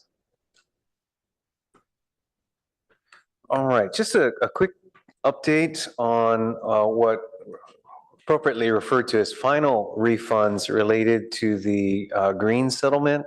This is the gas utility refunds for customers that has been many years in the works, where we had previously planned to make the final refunds next year. So staff has determined that it's feasible and actually administratively preferable to move forward with those refunds this month. So for all customers that are part of the settlement, the final refunds, actually final two refunds, will be occurring this month in the March-April timeframe. And again, this is for gas utility customers that were receiving service during the period of September 23rd, 2015 through June 30th, 2022. And so credits will be showing on utility bills again over the course of the next month. This will really depend on the timing of customers' utilities bill, and the refund amounts are based on the settlement terms as has been determined by the court. So with that, next slide, please. As you've just heard about our Safe Systems for All action plan related to the city's bicycle pedestrian transportation plan. We do have some upcoming opportunities for community input. Information available on the city's website, cityofpaloalto.org/bikeped plan. Next slide, please. Then, this being the beginning of March, boy, March already, we do have quite a few and quite a variety of community events planned for the month. I won't go through all of them, but perhaps just to give you a sense, everything from library programs to community service programs to community meetings at the end of the month on stormwater ordinance. And so a wide variety, and lest I miss it, as the mayor pointed out, the state of the city event coming up on March 18th. So really something for everyone in terms of any area of interest you have, whether it's community engagement with the city or just hobbies and things of interest. Next slide, please. Then finally, just a quick look ahead on your upcoming agendas next week. You have a study session on our city-produced special events, then a follow-up discussion on your council priority objectives and the comprehensive plan amendments for car-free streets on Ramona and California Avenue. Following week, as you heard earlier, you've got the Palo Alto Youth Council coming to do a study session with the council, as well as the professional services agreement for the synthetic natural turf study analysis. Then moving forward to April 7th, you've got the dark sky ordinance related to early demolition, and finally the proposed development at 70 Encina. Then looking forward into further into April on the 14th, you've got a fair chance, again, proposed ordinance and follow-up actions on the downtown parking garage design options, then a number of items through the remainder of April and into May. With that, Mayor, that completes my comments. Okay, thank you. Any questions of the city manager?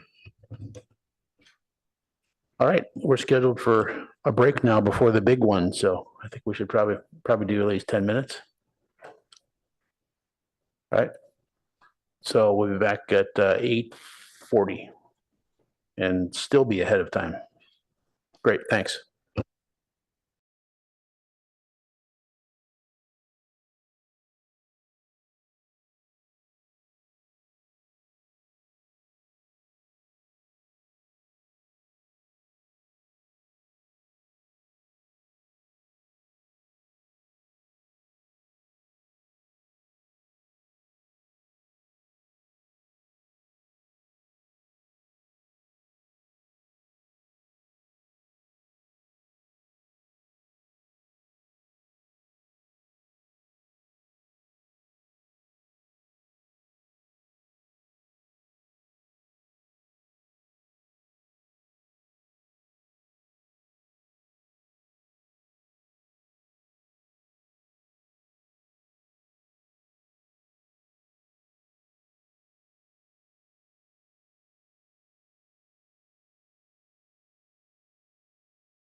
Thank you very much. We're back from a quick break. And we're now proceeding with our next item on the agenda, which is first reading of a ordinance adoption on the municipal code title 18 on housing incentive program, including affordable housing. Over to Director Late. Thank you, Mayor. I'm going to turn it over to Jennifer Armour, Assistant Director for the Planning and Development Services Department. And she has nobody to turn it over to. Oh, okay. Okay. All right. Good. Good. You planned well Good ahead. evening. Good evening, Mayor, Vice Mayor, council members. Jennifer Armour, Assistant Director for Planning and Development Services. The presentation of this item will actually be shared by Jean Eisberg. She also on her team has Jane Lynn and Tim Bretz joining us this evening. They're all available online. But before she starts, I wanted to let you know that we also have a representative from the Planning and Transportation Commission joining us online this evening. Doria Suma is available on Zoom to answer any questions you might have of their discussion or recommendation. And now I will pass it on to Jean. Okay, thank you. Good evening, Mayor, members of the council. Tonight, we're talking about 3 distinct programs, and these are packaged within one ordinance, but I really want to encourage you to think about these things, these 3 items separately. So the Housing Incentive Program, also known as the HIP or the HIP, the Affordable Housing Incentive Program, or the AHIP, and the Retail Preservation Ordinance. These programs are amendments that come out of the housing element, 3 separate programs, programs 3.3, 3.4, and 6.2A. Next slide, please. So in terms of background, when a developer is interested in obtaining a density bonus, they have a few options. Under the city's programs, they could use the HIP program, which is focused on market rate projects and provides relaxed development standards in exchange for going through architectural review. This currently is allowed within commercial districts. Second, affordable housing projects can use the AHIP program, again, allowing relaxed development standards in exchange for going through architectural review. And this is only for commercial districts, projects in commercial districts near transit. Alternatively, projects have the ability to use state density bonus law. And this allows for modified development standards in exchange for providing either senior housing or affordable housing on site. Next slide. So to summarize the first program, Housing Element Program 3.4A through D, this called for a few changes. One, to streamline the review process, allowing projects to that comply with objective standards to go through streamlined review, meaning one meeting with the Architectural Review Board. Second, expanding applicability to include the RM districts and the ROLM GM focus area. And then third, to modify zoning standards, including height, density, floor area ratio. And whereas the first 2 items are more straightforward, this called for site testing. And so we've done a number of feasibility testings. These are included in the packets. As Assistant Director Armour mentioned, we have a couple other people on the line, Jane Lynn from Urban Field Studio and Tim Bretz from Kaiser Marston Associates, who prepared the physical and financial feasibility analysis. We do have some additional slides on that, a separate set of slides. If you want more information, we can provide that. And then as part of this program, but really a distinct program, was changes to the Retail Preservation Ordinance that called for waiving preservation requirements for opportunity sites and reducing replacement requirements, except in specific locations, specifically nodes on El Camino Real. And we'll talk more about that in a minute. Next slide, please. So what the Housing Element Program 3.3 does focus on the AHIP program. And these standards and changes are very prescriptive in the housing element. So don't require site testing, didn't require any interpretation, calling for changes to FAR, to building height, parking ratios, expanding applicability to the housing element opportunity sites, and again, streamlining project review. Next slide, please. So what the ordinance does, it does what we said we were going to do in the housing element program. Additionally, following review with the Planning Commission, the draft ordinance includes expanding eligibility beyond just those opportunity sites to include all of the sites that are eligible under the HIP program. And then second, to just clean up the language, provide consistent definitions of 100% affordable housing to be a little more clear. Next slide, please. So the way it is now, the AHIP adopted in 2018. At that time, it was actually a legislative overlay, so a little bit different, required a planning commission recommendation, a city council approval, but the eligibility applied to commercial sites within a half mile of major transit or a quarter mile of a high corridor, which includes El Camino at the time. Next slide, please. So the current proposal is to, again, expand the eligibility to all housing element opportunity sites and all the sites that are eligible for the HIP program. Next slide. So moving on to the retail preservation ordinance. So again, first, the draft ordinance does what the program intended, retains the retail requirements where indicated downtown in the GF, that's ground floor overlay district, in the R overlay district on Cal Avenue, waiving retail preservation requirements on housing sites, housing opportunity sites, and then reducing the replacement requirements in other locations. Additionally, the draft ordinance includes parking incentives for ground floor retail, allowing a small exemption, and again, simplifies some code language that was a bit confusing in the existing code, and again, making a consistent definition for those 100% affordable housing definitions. Next slide, please. So what is actually changing here? Basically, again, the housing element program called for retaining the retail preservation ordinance within specified nodes along El Camino. And so that means outside of those nodes, the retail preservation ordinance would no longer apply. Second, state law requires that housing opportunity sites that are accommodating lower income units be allowed to build out as 100% residential. And so that means the city could not enforce the retail preservation ordinance in those instances. However, we're suggesting here that for projects that are taking advantage of the HIP and in that way gaining a density bonus over and above what the base district would typically allow, therefore, we're continuing to identify that the retail preservation ordinance would continue to apply. So this is the limited exceptions that are expanded as part of this draft ordinance changes. Next slide, please.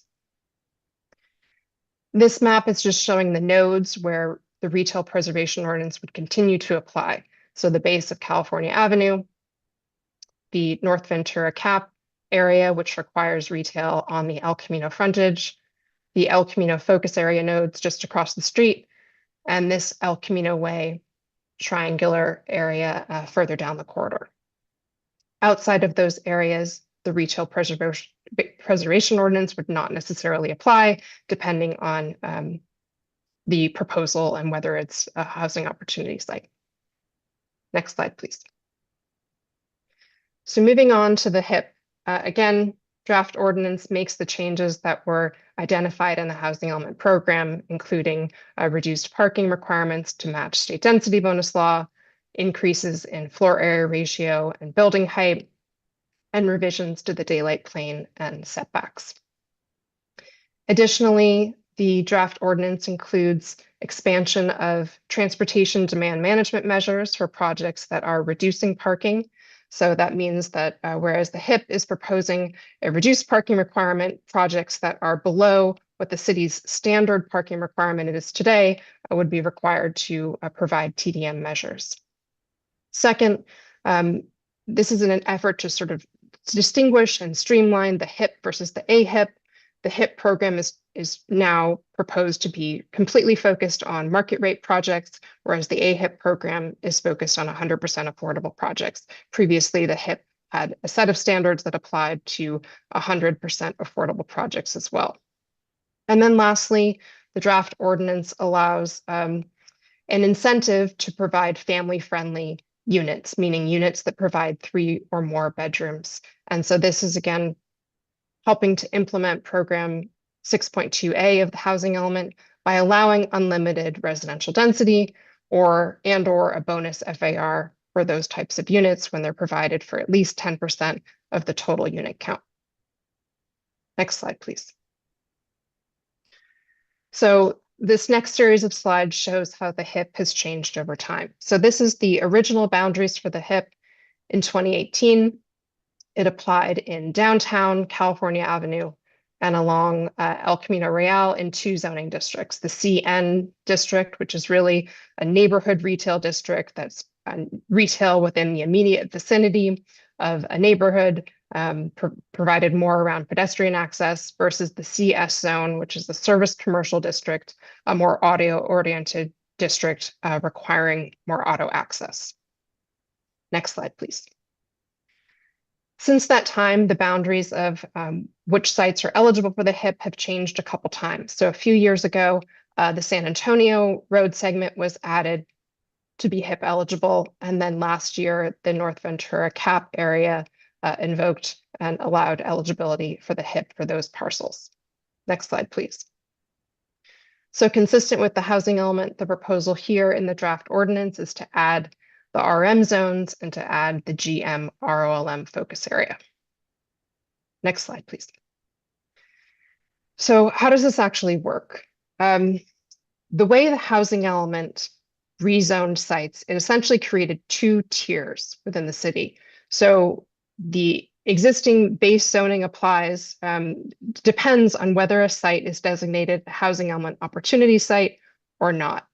So if a site is not a housing element opportunity site, it has a lower base density. If it is a housing element opportunity sites, and these are related to the rezoning that went into effect just about a year ago, if it is a housing element opportunity site, it has a higher base zoning.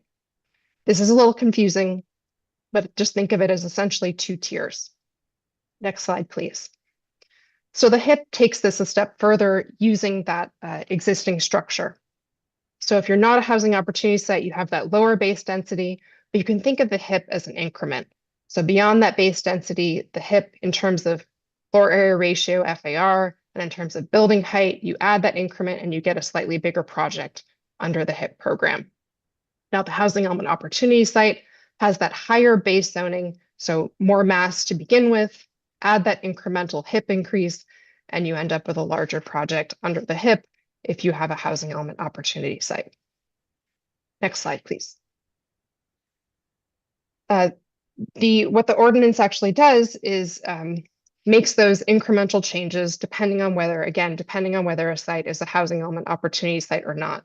You'll see we're not proposing changes in the San Antonio segment or in the CDC district downtown because the city has existing area plans underway, and we're suggesting letting those plans run their course and determine what standards are appropriate in those districts.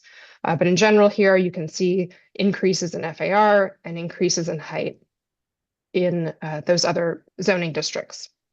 Next slide, please.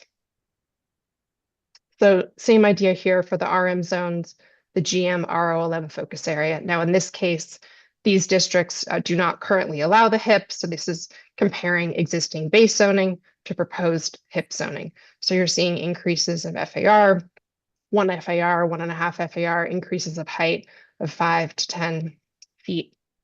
Now, the specific standards, again, came about as part of the feasibility analysis, the site testing that we did that Jane and Tim can talk a little bit more about if you have questions. Okay, next slide, please. And so lastly, in terms of parking, again, the HIP allows a reduction in parking. So whereas today, existing parking is 1 space per unit for studios or 1 bedrooms, 2 spaces per unit for 2 or more bedrooms, the proposed HIP is 1 to 1.5 spaces depending on unit size. And this is consistent with the standards under state density bonus law. Next slide, please. So this slide is aiming to show what are the relative benefits of using state density bonus law versus the city's HIP program. And essentially, the HIP program needs to be better, or at least as good, if not better, than state density bonus law in order for developers to use it. So in green, we're showing those relative benefits, which might be preferable. So first, in terms of density bonus, depending on whether a site is a housing element opportunity site, and depending what district it's in, the HIP can actually allow for more density than what a developer could get under state density bonus law. So that's a potential benefit. The second and potentially the greatest benefit to a developer is that the HIP program allows developers to use the city's inclusionary housing ordinance fee in lieu for rental projects, which most developers prefer to pay the fee rather than to provide the units on site. And again, state density bonus law requires that those affordable units be located on site. Now, state law allows for waivers and concessions from other regulations that we have not proposed in the HIP. And so that's where state density bonus law can provide an advantage. In terms of parking, in terms of process, the programs are pretty much the same. Now, in terms of awareness, I think a lot of developers didn't know about the HIP. Frankly, it was sort of buried in the code. We've put it now in this housing incentives chapter. That's where the draft ordinance is proposing that these regulations go. I think there's more that the city can do, handouts, website that can help promote and talk to developers about this potential program. Next slide, please. So the staff recommendation is to adopt an ordinance amending Title 18 to implement these housing element programs. That concludes my presentation. We do have some slides on the feasibility, as I said, if you'd like to hear more, and happy to answer any question. Thank you.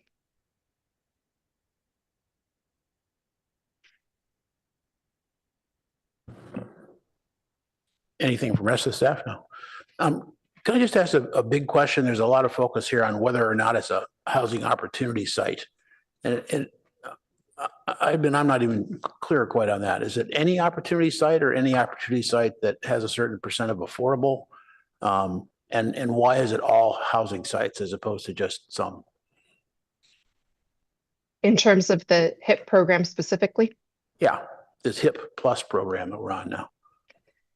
So the HIP, the way that the rezoning took place a year ago, when the housing element was adopted, the city rezoned sites to meet the RHNA. And what the housing element did, it actually has an appendix, it has a sites inventory, and it identified the sites that needed to be rezoned in order to meet the RHNA. It did not call for a citywide rezoning of all zoning districts and all sites. It only called for changes to specific sites. And so when the rezoning went into place, it only upzoned specific sites, and those were the sites that were in the housing element. So essentially that's where the two tiers come into play, where you've got base density and this additional housing element opportunity site density, and the HIP takes that a step further and continues to use that structure where the housing opportunity sites versus non-opportunity sites have different density standards. You said on slide 10, it seemed like you were doing an and there, all housing opportunity sites and something else. I didn't quite catch what that was.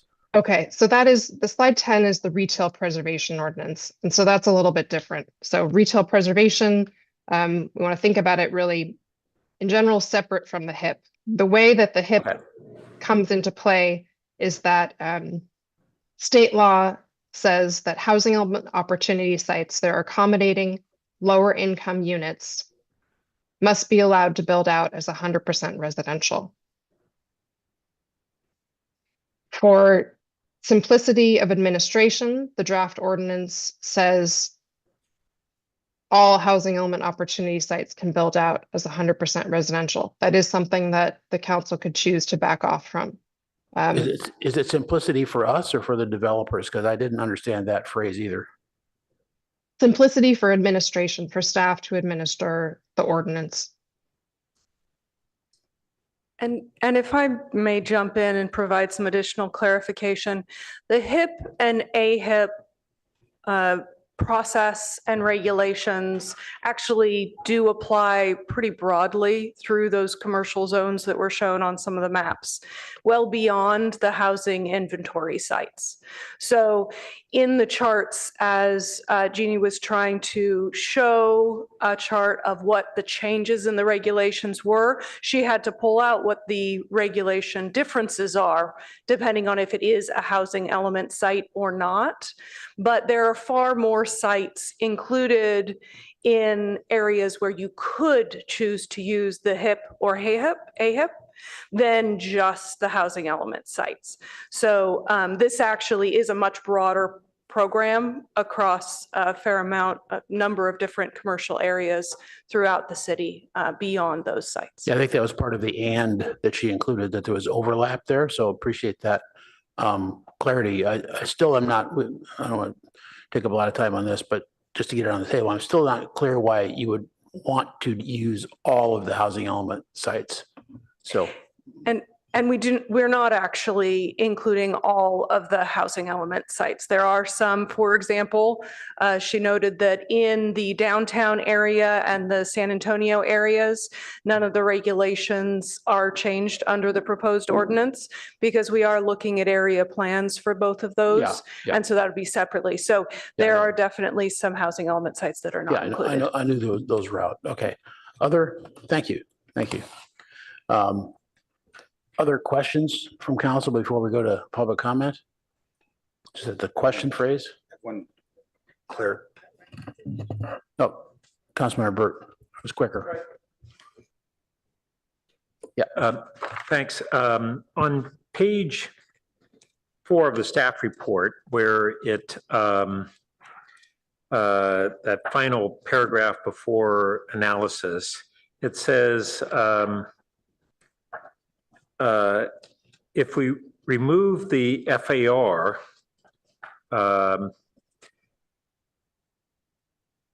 removing FAR would remove almost all density intensity limitations, and then saying this would have implications on how the city calculates density bonus and would eliminate one of the key incentives for applicants to use the AHIP.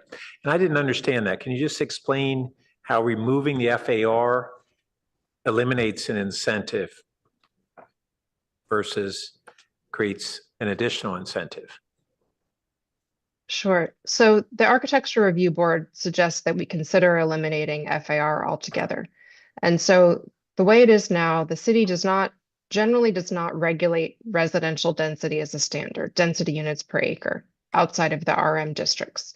And so for the purposes of calculating state density bonus law or determining the massing on the site, developers using a combination of FAR and building height. And so that's what establishes the base density when we look at state density bonus. If we don't have FAR and we don't have residential density, then they essentially under state law would have to build out we can think of as a base project, a project that's compliant with the zoning. But we don't have any measurement standard. And so when we compare state density bonus law versus the local incentive program, the way it is now, by providing an FAR that's much higher than what you can do now, we've essentially built in that density bonus already. Okay, I think I follow it. And so that was an ARB recommendation. That answers one of my other questions. In that section, it talked about PTC and ARB review and a study session, and it went through a number of PTC recommendations, and I couldn't find anything that was listed as an ARB one. So I understand that what you just said, that was an ARB recommendation. Were there any other ARB recommendations that aren't listed here?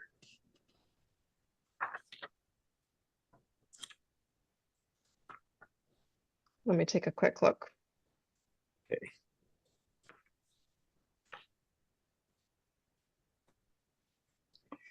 And while you're doing that, I can ask another question, and this was part of what we've seen in the comments, and I believe it's referenced as one of the PTC issues, but then not really talked about, that South El Camino has only so far a couple of retail nodes.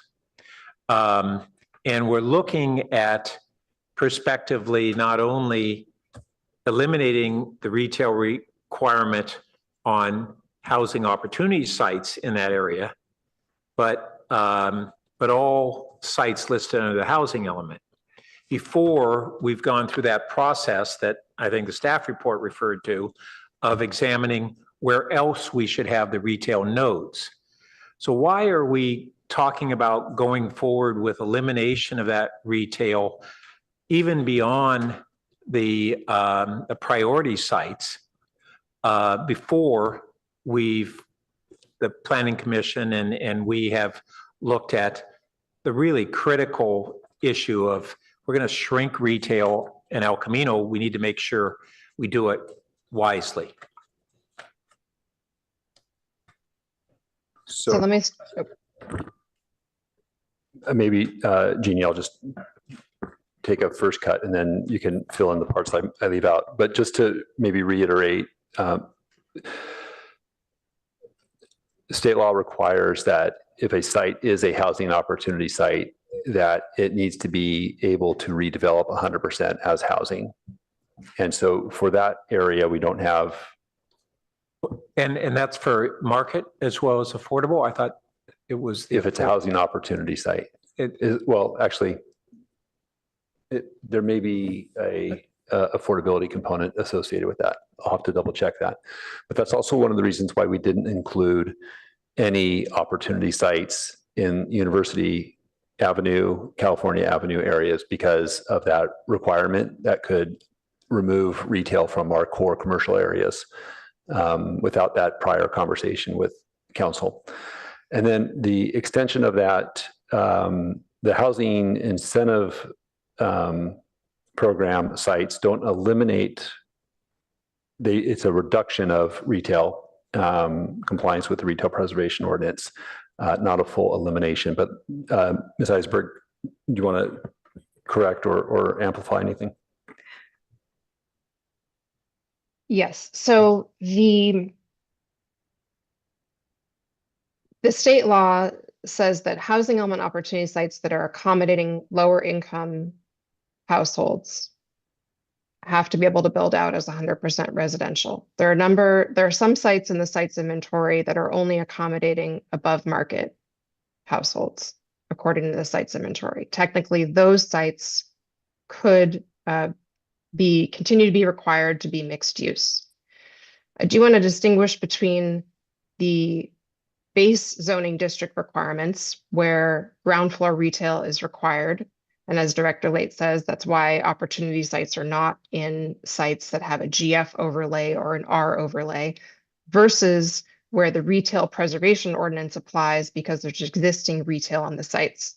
So that's different than the base zoning. In general, for example, in El Camino Real, retail is generally not required on the ground floor within the base districts. And so it's only that retail preservation ordinance that gets required. And when you, but this, I'm sorry. And when you referred to housing that was affordable housing, was that referring to a market project that had inclusionary housing or 100% affordable? No, it's really about what does the housing element say in the sites inventory? Does it say it's actually accommodating affordable, whether or not it actually builds out as market rate and pays a fee or has sites in lieu? It's really about what does it say in the sites inventory and not what the project actually proposes. But when you say accommodating, that's a percentage affordable versus 100% affordable project? What does accommodating mean? Yeah, so I can try to clarify here. What we're talking about is what did we assign from our RENA to each of these sites? So if we say in the housing inventory, there's a site that we project to accommodate 55 units, we also have to, within that projection in our inventory, say, okay, 10 of those are going to be lower income, 20 are going to be moderate income, and 25 are going to be above moderate. So it's not about the actual project that is proposed on that site at all. It's just about what did we project in our housing element document. And so if we projected that a site could have a lower or moderate income unit on there in our housing element, then it has to be allowed to develop as 100% residential, and it cannot have a retail requirement. Okay, so if it could, not that it will have some proportion of affordable housing, then that triggers this. That's pretty onerous. And I can add another way of phrasing it.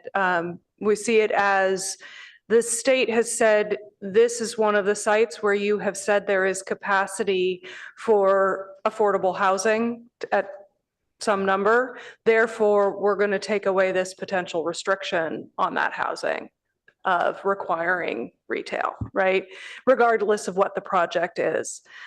In addition, I wanted to share, based on your question about the retail nodes, there was a map that we prepared as part of this effort to try and clarify and give some specifics based on the South El Camino Real design guidelines, which are not, they have some maps and some nodes, but they aren't very clear. And so for this effort, because we had a timeline, we wanted to at least get something concrete to use for this process in advance of any future efforts. And last quick question, with what's being proposed, does it look to me like the map included our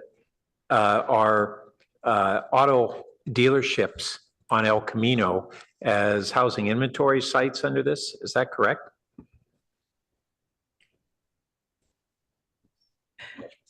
I don't know if, Jean, do you know whether that's true? We'd have to go back and look at the housing element sites. That is not provided for a change here. It's not?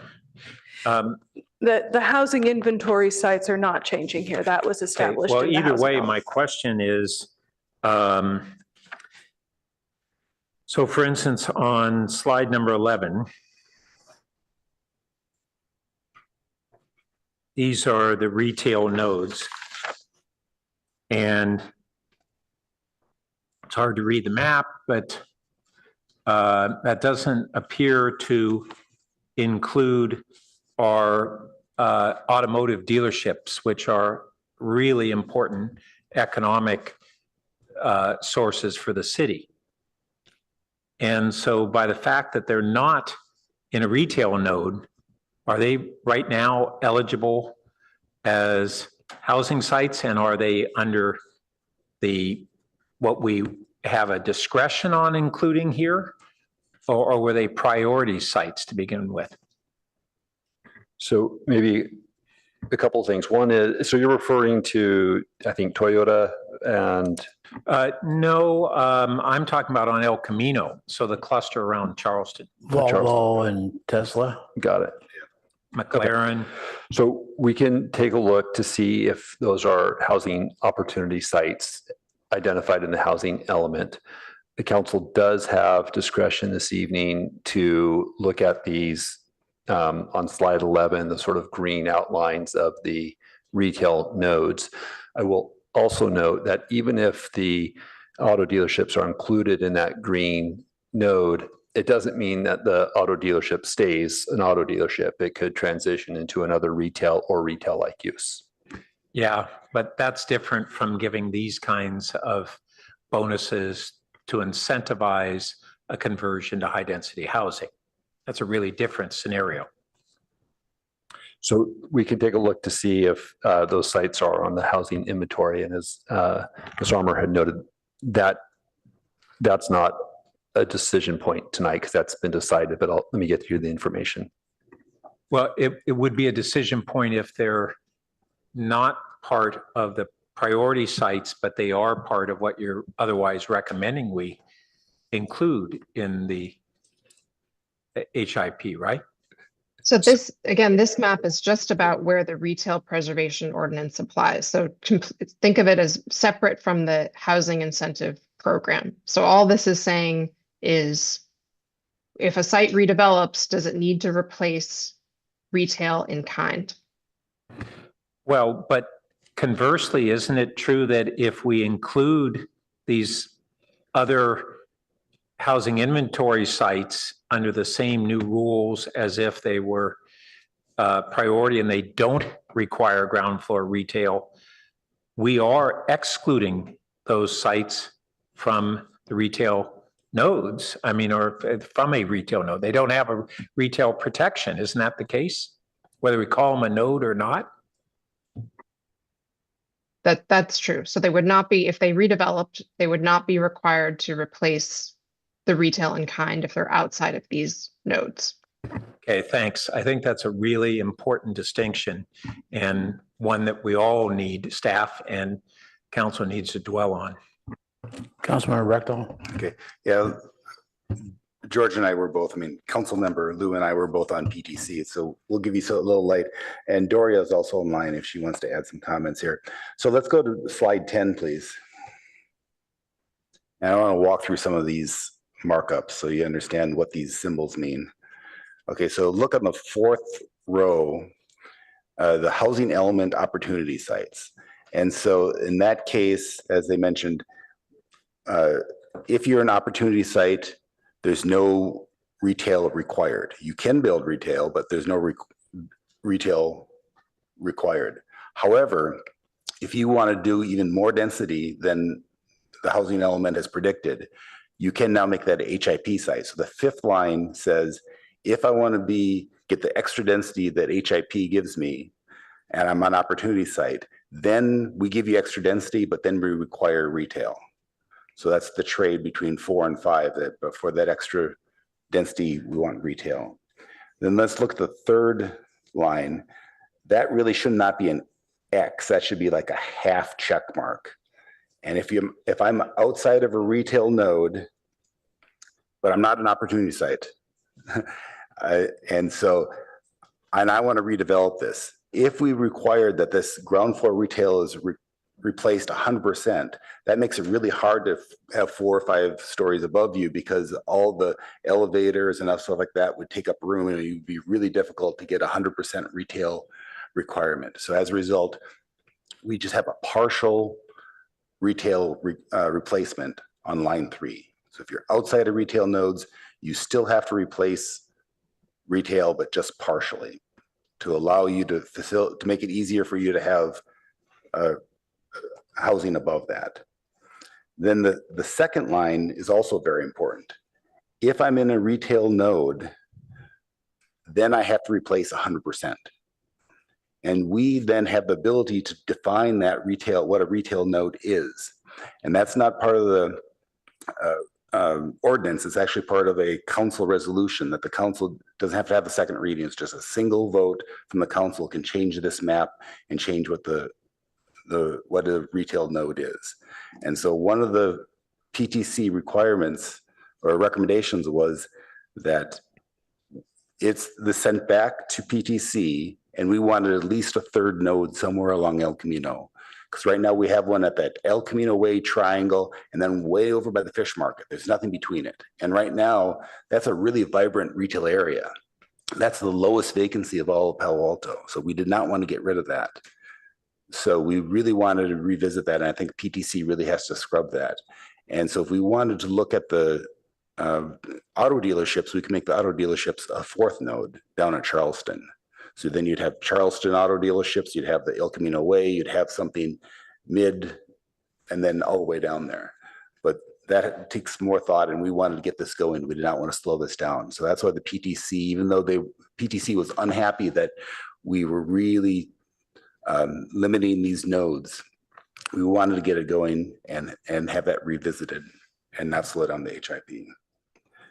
So if you look on packet page 142, which is the 4th page of the report, I want to walk through those 5 bullets. So the PTC recommended 3 things. It recommended the first 2 bullets, the FAR bonus for 3+ bedrooms, and also extend the HIP for all sites. And that was part of the motion. We talked about the 3rd and 4th bullet, but we did not recommend those. Those came over, I believe, from the ARB, and we talked about those, and some of those get complicated, and we did not endorse those. We did endorse the 5th bullet. So our motion were the first 2 bullets and the last bullet. And we said, return to PTC and have them struggle with, where do you really want these nodes? So that's important to note, that we really felt strongly to have more retail on El Camino. Okay. Thank you. Vice Mayor. Thank you.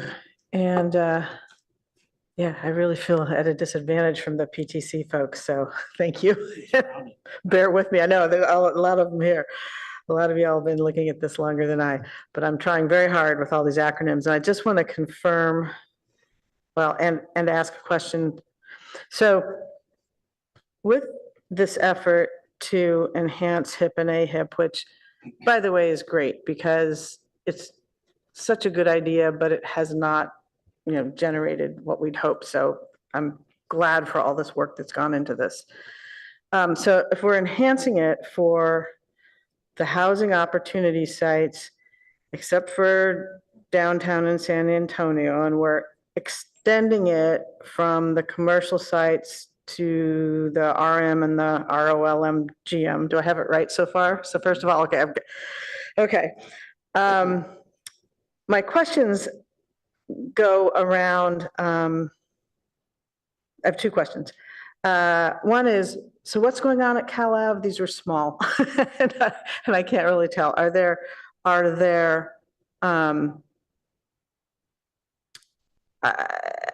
districts that connect to that? I mean, I don't understand there's housing opportunities. Can you put that slide up again? Yeah, if you could show me that area, if there's any expansion in that area, because I know we're holding on downtown in San Antonio. So first of all, which slide is best to look at to figure this out? I don't, it's not that one. Yeah, Jeannie, it's probably one of the newer maps that we put together that showed the original expansion or probably area. 14, right? Yeah, here we go. 14 and 15. So yeah, so this is HIP modified, and then I think the next one there. Okay, yeah. So I just can't see well enough. So you can see that there's a yellow area next to just above the pink. Okay, so if we can scroll down a little bit. So that yellow area is downtown. This here, you've got along El Camino Real, and you've got the yellow area that is California Avenue. That's a couple streets of small parcels. And so those were previously included, and you could use the HIP program in those areas, and then it's being expanded slightly around there to those dark blue. Okay, so sites. The blue area is around all that That's yellow. the new, that's what's been proposed in expanded this. in the Cal Ave Correct. area. Okay. And then with respect to the downtown and San Antonio areas, I know that's not before us today because you're holding them for those separate plans, but can you talk a little bit about, just in generalities, how that's expected? Like, because they seem like great opportunities for HIP and AHIP at the right time. How do you foresee that coming back to us, and when? So I can get started, and then we may have some others. If we could actually zoom out on this image a little bit, and you can see over at the right side of the image is the San Antonio corridor, and at the left and top corner is downtown. So those areas already do have some allowance for use of the HIP. But those have already been added in because we know that those are going to be good areas for housing. But we didn't change it any further than what we already had in place, because seeing how these rules are used or not in the other areas will be one of the components that is taken into consideration as we have the conversations for development of those two plans to see whether they need to be increased. Allowance for height, et cetera. So sort of a feedback loop as Incremental, data. correct. As we see things evolve, Right. what we might want to do going forward in those Right. areas and perhaps others. Yeah, rather than arbitrarily, increasing it when we have this plan to do this study, we're going to integrate it into those discussions. Okay, I think I'll hold there for now, but I did want to compliment you on these slides. I mean, it's kind of fast to keep up with them, but they are very helpful to help me visualize this. And so to see the, before and proposed side by side is really, really helpful. So thank you. I have a couple more questions. First of all, what is the timeline for making these decisions? And it's coupled with the question of why did we delay taking this back to PTC or talking with us about adding more retail nodes? So we have been moving this effort forward as quickly as we can with the studies that were required to move these components because it is one of the housing element implementation programs. We did want to ensure we are keeping as close to the timelines that were envisioned in the housing element. And so that was a bit short. We did provide the additional clarification on the nodes that the Planning Commission did request in terms of giving more definition to what originally we were just referring to the South El Camino Real design guidelines, which are not very specific. Further study could definitely be done in the future, though. So waiting a month and getting the extra nodes weaved in here is not going to work for the timetable? Well, we getting these specific updates to the HIP and AHIP was actually targeted for the end of last year. So, we are working to try and get something adopted as soon as possible so that we can report out on that. I don't know if. Yeah, I mean, I think if the council wanted to include additional retail nodes as depicted on that one slide, you could give us the direction to either work with the PTC or have staff work on it. If the council felt that it was not able to define that node, you could do that this evening and give us the direction to update the ordinance accordingly. Okay, and to the city attorney, what's this concept of a resolution that Councilmember Rectal was talking about as a way of getting that direction? Is that? Mr. Yang, can you help out? Yeah. So the ordinance as it's drafted says, here are the regulations that apply in the nodes, and to see where the boundaries are for the nodes, look at this map.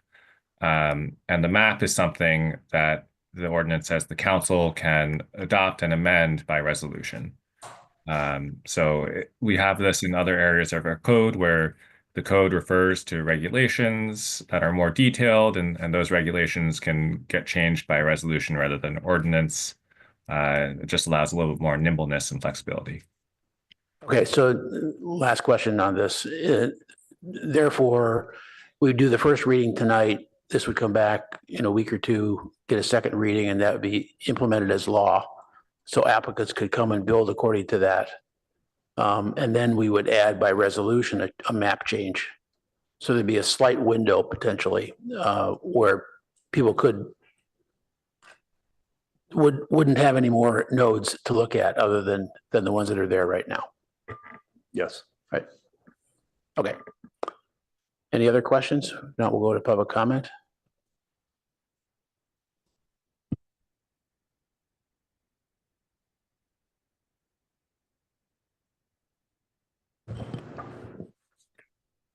We currently have 4 requests to speak. 5. More people are raising their hands. Would you like 3 minutes? We can go 3 minutes. I would appreciate if you could be concise in your comments, but go ahead.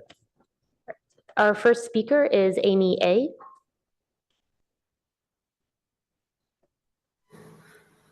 Good evening, Mayor Lowing and Council. Amy Ashton, Palo Alto Forward. We submitted a letter and a petition with 150 signatures in support of this robust HIP program. Taking a step back for a moment, what is the purpose of HIP? It's to incentivize the type of multifamily housing we want while maintaining our high level of architectural review board standards. To deliver the 550 units we are committed to under the HIP program, it needs to be robust enough to really be an incentive.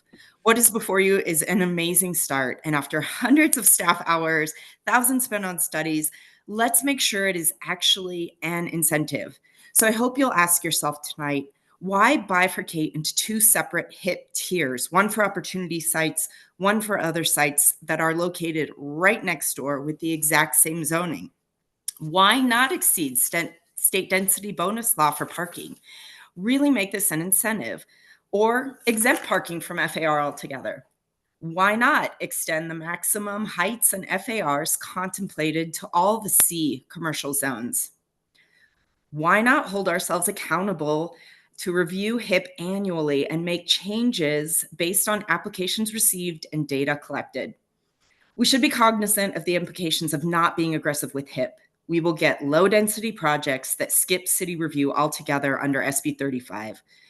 We will get onerous 2+ year PHZ proposals where we perhaps don't really want them. We won't get applications for new housing projects that the residents in Palo Alto want to see. So be bold with HIP. Now more than ever, cities need to embrace change to thrive. Your leadership here can really make a difference. And as always, Palo Alto Forward will be there to support these exciting future housing projects under HIP. Thank you.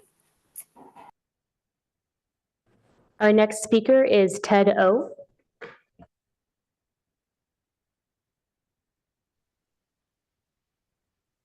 Thank you very much. Good evening, Mayor, Vice Mayor, City Council. My name is Ted O'Hanlon, and I've worked on property developments in Palo Alto for more than the last 10 years, one of which is 788 San Antonio Road. I'm speaking on behalf of the owners, Grubb Properties, who also submitted a public comment from Megan Watson, Senior Director, which appears to have arrived too late for inclusion in the staff packet, but I'll provide comments with similar context.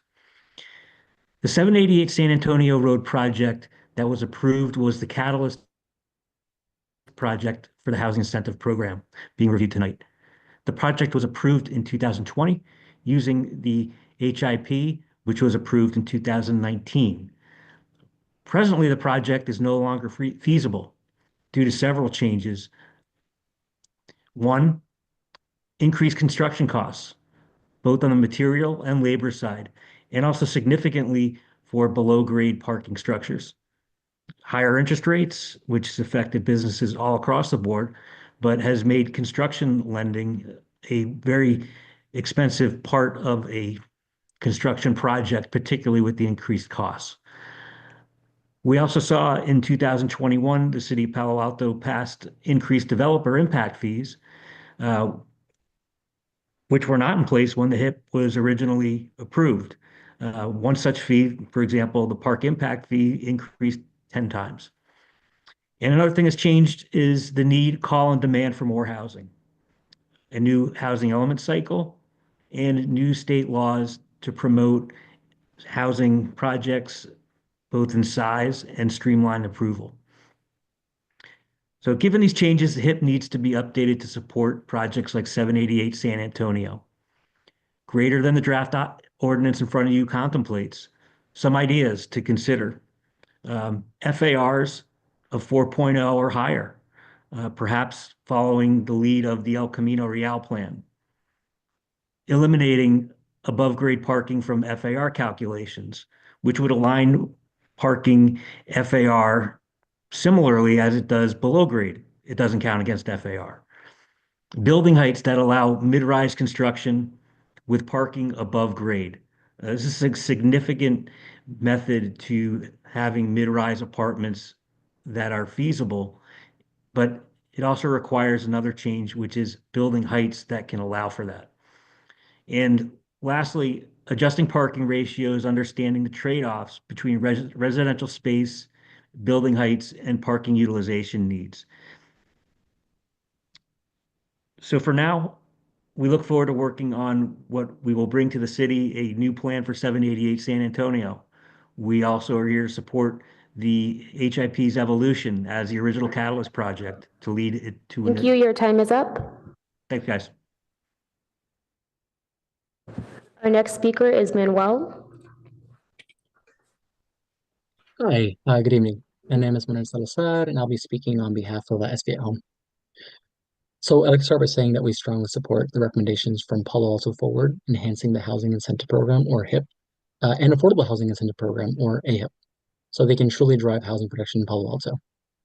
These proposed changes include expanding the HIP and AHIP citywide, increasing the floor area ratio, FAR, and height limits in commercial zones, reducing or eliminating parking requirements, and exempting parking from FAR calculations. Additionally, they suggest introducing an annual reporting requirement and engaging directly with developers between ordinances. the first reading and then the following one as well. These recommendations build on the city's recent successes and offer a critical opportunity to further empower Palo Alto to fulfill its regional housing needs allocation. For the HIP and AHIP to deliver real results, it must offer strong competitive incentives that make projects financially viable. Without these, developers are just going to simply turn to the state density bonus, which would limit Palo Alto's ability to incentivize more housing and shape development on its own terms. It would, limit local control, and overall, we probably do not want that. Strengthening the HIP and the AHIP is essential for Palo Alto to meet its housing goals and ensure continued progress. So I really do hope that you will really take some of Palo Alto Forward's recommendations into account in today's discussion. So thank you for your time.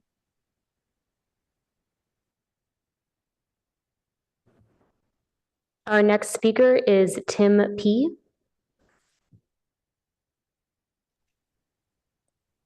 Hello, my name is Tim Pershine. I am a Palo Alto resident. I support a stronger housing incentive program. Sorry, I got lost there for a second. I support a stronger housing incentive program so Palo Alto can make progress on fair housing. Our housing element defines fair housing as taking meaningful actions to foster inclusive communities, free from barriers that restrict opportunity. Yet in Palo Alto, 10 census tracts, as identified by the housing element, are racially concentrated areas of affluence, neighborhoods with distinct advantages that are a legacy of housing policies and actions that created racial exclusion. But Palo Alto can overcome that past by improving its housing policies. In fact, our housing element describes meaningful actions that we can take, including implementing incentives such as Florida area ratio exemptions to encourage family housing of 3 or more bedroom units. So I support a stronger housing incentive program so Palo Alto can take meaningful steps toward becoming an inclusive and diverse community. I urge Council to take meaningful action today to strengthen the housing incentive program. Thank you. Our final speaker is John Kay. Mayor Lowing, Mayor Lowing, Vice Mayor Vinker, council members, I'd like to associate myself with Amy Ashton's comments. And I'd like to speak to a couple of things which I haven't heard noted in the discussion thus far. On the general question of whether you should take this action that's been recommended by staff, I think this is in many respects a no-brainer. You should move forward with modifying and strengthening the reforms that are proposed by city staff in both the HIP and the AHIP. I think the real question is, what are the things that are unique about this and that you might want to pay more attention to and perhaps strengthen in addition to the matters that Mr. O'Hanlon was talking about? I think the fact that you got essentially a unanimous recommendation from the PTC is worth taking, very significant note of. And I think it's also important to consider what the PTC was recommending in terms of changes. The addition of the greater incentives for the 3 and 3+ bedroom units, I think is really important. There's another thing which hasn't really been discussed very much that's in the staff report with regard to the HIP. It's the expansion of the HIP program into residential areas for the RM20, RM30, and RM40 zoning districts. I think that's a huge improvement over the current HIP. Now, what does this all mean? Vice Mayor Vinker, I can only paraphrase what I think you said, but it was something along the lines that this is certainly a good idea. The original HIP was a good idea. But the question is, has it really generated what was hoped for? I think, as Mr. O'Hanlon was saying, it hasn't, and there's probably good reasons why it hasn't. There was an important article put out by Cal Matters last week that was published in the Daily Journal on February 25th. And just a quote from that article, there are plenty of other possible impediments to construction in California, which may explain why these bills, they were referring to a series of state legislative reforms, have seen such tepid uptake. Sky-high interest rates, chronic shortages of construction workers, and high material costs, all of which could be exacerbated by current or expected changes to federal tariff, immigration, and fiscal policy, all work to make residential housing development a less appealing financial proposition. Insufficient public funds and expected cuts to federal housing programs may weigh down on the affordable housing sector too. So I think at the end of the day, as you're considering whether to adopt what's been recommended by staff or to take it further, as has been suggested by other speakers, you really ought to consider, what are you trying to do? Are you trying to pass a resolution, or are you really trying to spur new construction of more and more affordable housing? If it's the latter, I think you have to do more than what has actually been proposed. Thank you. Thank you. That concludes public comment on agenda item 9. Okay, thank you very much to the public speakers. Our liaison from PTC, Darius Sumazan, did you want to comment on any of the questions? Or did you think one of your colleagues handle that? Or you can just stand by? But I think you're a panelist, so.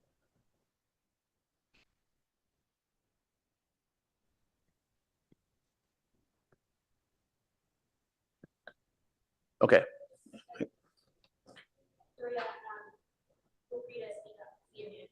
Oh, okay. Feel free to speak up, Doria. I see your hand is raised. Oh, hi. Since you asked me if I wanted to comment on anything, I will tell you that I was not present for this meeting in December, but I was present for the study session earlier that year, and I did watch the meeting. I was sick that night, and I watched it again today in quite some length because the motion was very difficult actually to follow. As many of you know, our motions are not written up for us to see, so it's a little bit harder to track them. So I would agree with Commissioner Rectal that the 2 bullets under additionally the PTC requested the following considerations for future study. The first 2 were not in the motion, so cannot be taken as a general consensus of the Planning Commission. Not only was the 3rd one part of the original motion, which was made by then Vice Chair Rectal, but was further amended and strengthened by Chair Chang, and she wanted to see it come back to the nodes, additional nodes come back to Planning Commission, hopefully within the first 3 months of this year, 25. And I will note that the discussion about the nodes and on El Camino is totally separate from the municipal code changes you would need to make, which the Planning Commission unanimously agreed to do. So you shouldn't think that one depends on the other. You can take a separate action, as I believe our legal counsel mentioned, to do a resolution. This whole idea of the nodes has never, did not change from the time we had a study session in September of 24 to when it came back to us in December. And I think both times the Planning Commission was very clear that we did not feel that the nodes as planned were sufficient to serve the community in the walkable lifestyle that we want everybody to be able to have.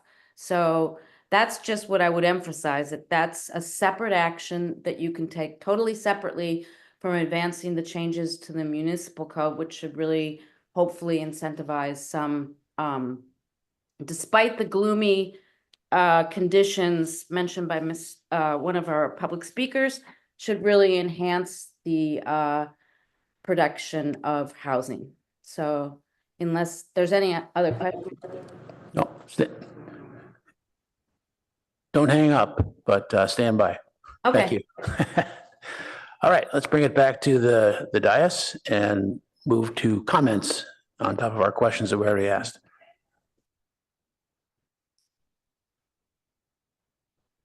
Councilmember Burt. Hey, first, in terms of the retail on El Camino, more broadly, not just, we're now then focusing on nodes, but what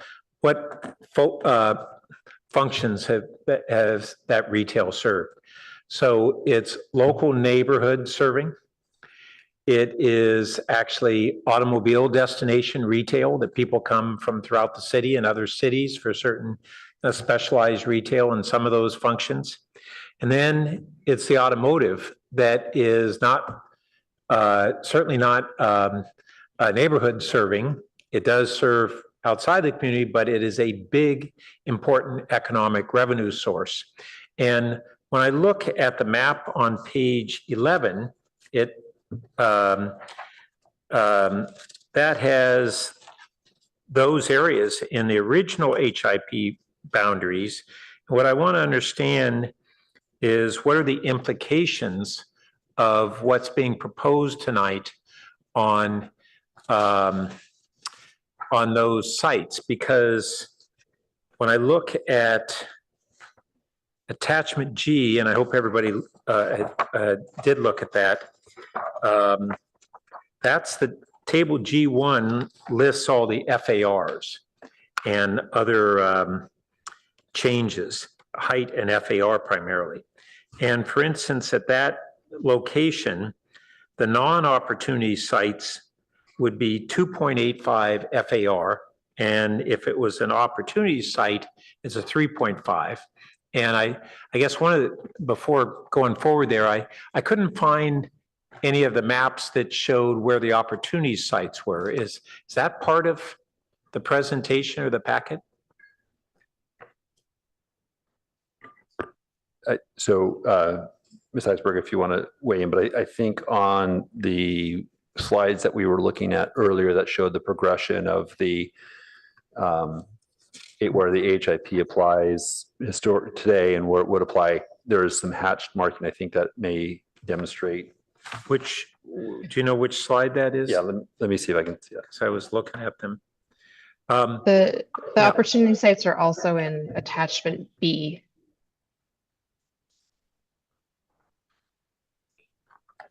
Is there a graphic, a map that shows them? Yeah. Yes.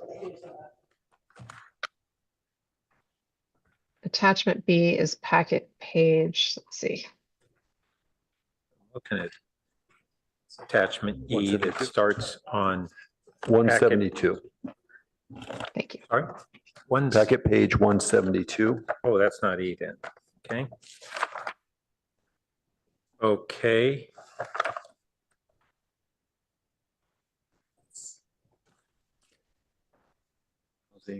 Programs. It says in that blue. I see housing inventory sites and incentive program parcels, but is that the same as the opportunity sites? Housing inventory sites is the same as housing element opportunity sites. The housing element inventory sites is what's reflected in blue here.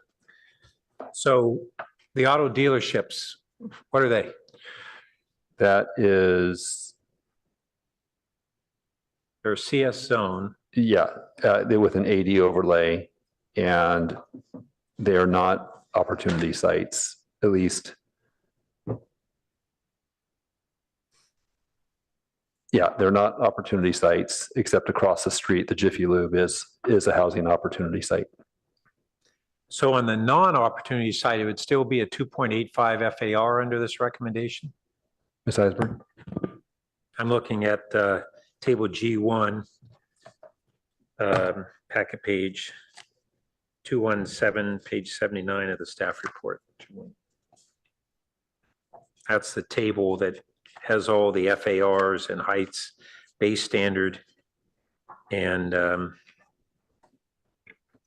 current FAR is 0.6, and this would go to 2.85. And just so everybody has kind of a point of reference, the high density hotels that what we thought were high density that have been built along El Camino are 2.0 FAR. So this would be almost 50% above that. And that's part of my concern is we have some kind of cross sections of the of some of these heights and things, but we really don't have examples and renderings so that people can visualize how big of buildings these are. We start throwing around numbers of 3.5, 4 FAR. That's not 4 stories typically. That is a lot more than that. And I guess going back to these, we have both the, how do we make sure that we have the neighborhood serving retail? And how do we make sure that we don't harm ourselves economically in a significant way as a city by providing incentives because we were thrown so much at once that we didn't realize what we were even doing. I'm really concerned about it. So understood. There's a lot of complexity in this ordinance. There's a lot of different levers that we're adjusting. And so maybe we could talk through some of those. And let me ask Ms. Eisberg if because one part of our presentation that we left out was the analysis that we went through that we shared with the Planning and Transportation Commission earlier that does provide some renderings and some modeling of what we looked at to test the different site scenarios. And maybe that will be helpful to at least run through some of that to show you at least what we've studied and how we're building out those models. And then also understanding that the understanding of the concerns about the retail preservation component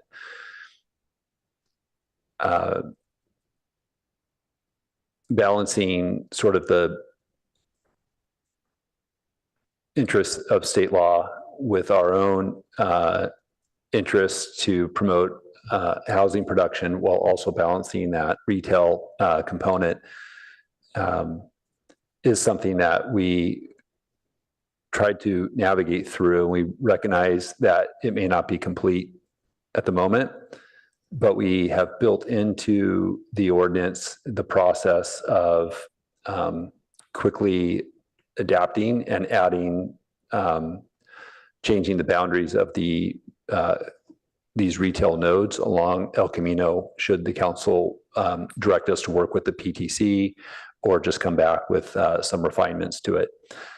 This is part of the tension that staff is working under to commit to the deadlines that are set forth in the housing element and turn something out as thoroughly vetted as we could, but also recognizing that there might be some concerns that you've expressed, but then also on the flip side, we're hearing from some housing advocates about how this doesn't go far enough, and then balancing that to our 2 area plans that we're also trying to work on at the same time. So all that is to say, yes, it's a lot, it's complex, and maybe we can take a step back and ask Jane to walk us through some of the analysis that went through that.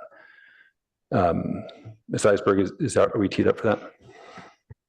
Yes, I can share that. I would say just on that last, what was on the screen from attachment G, part of the right sizing that Jane will introduce, and I'll share those slides, is that, for example, in that particular CS zone, the height limit's already 50 feet, but the FAR doesn't allow you to actually get to 50 feet. So the increase in FAR, even to the 2.85 FAR, is allowing you to get to 50 feet. And the HIP is adding just an additional 10 feet, 1 story. And a key difference between the HIP and the state density bonus is when we say 60 feet, that is the maximum height under the HIP. There's no waiver beyond that. The issue is state density bonus law is that there's a loss of predictability because a developer can waive out of that height limit as long as they're within the FAR. I'll just note that, yeah, I see that the base standard oddly has a 50-foot height limit and a 0.6 FAR. So that would be. It doesn't work. It doesn't work. It'd be a very narrow elevator shaft. But the proposal is a 60-foot height limit and a 2.85 FAR on the non-opportunity sites for our auto dealerships. Let that sink in. If this is basically a proposal to get rid of our auto dealerships. And that's just one of kind of the ramifications that we haven't really fully digested. This is some of the most significant zoning changes, what we're going through this and others in, I don't know, 60 years. And so much is coming at us and coming at staff at once with deadlines that they're trying to meet, that we're really being pushed to make decisions on things that we haven't, and I don't think the community has really understood the ramifications of. That's a tough situation, but it makes me not want to go further than we need to go at this time. And recognizing that that might, and I want to have a better understanding of the tension that creates on deadlines that we've committed to in the housing element for rezoning versus the problems we have of not understanding the implications of what we're doing.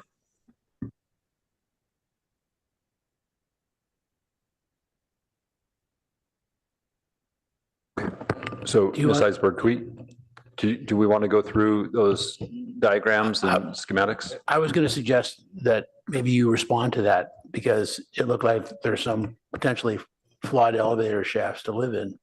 And we need a better understanding of that, I think is what Councilmember was saying. Yeah, I guess I'd like to have a moment to think about that while you hear from the site analysis that our consultant could present to you. Sure. I have one quick question. Yeah, okay, Councilmember Rectal can go ahead. So looking at the map, the auto dealerships are not in the opportunity zones, but they are in the previous HIP.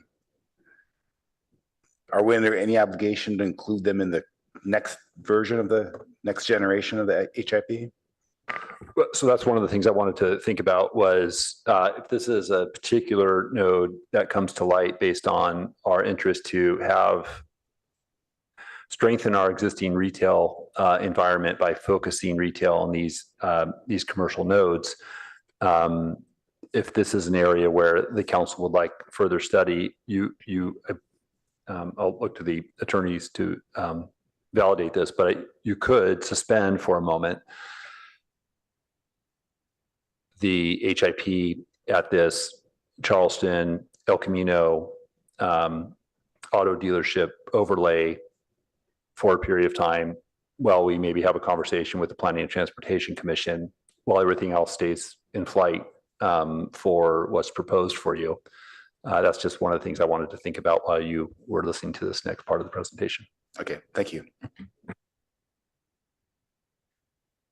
Okay, so these slides, I will bring up Jane and Tim to talk about the feasibility access aspects, helped us figure out what are the actual standards that we should be modifying. So first we looked at physical feasibility of existing zoning standards, and then evaluated whether they were financially feasible. And then we did a bunch of sensitivity testing. We started modifying various aspects, seeing what levers we could pull, changes in height, changes in parking, changes in density, changes in setbacks to determine if we could get to financial feasibility. And that's where we've ended up here, where we've proposed a set of zoning modifications. So I'm going to pass it on to Jane to show you an example and Tim to describe the financial piece. Thanks, Jeannie.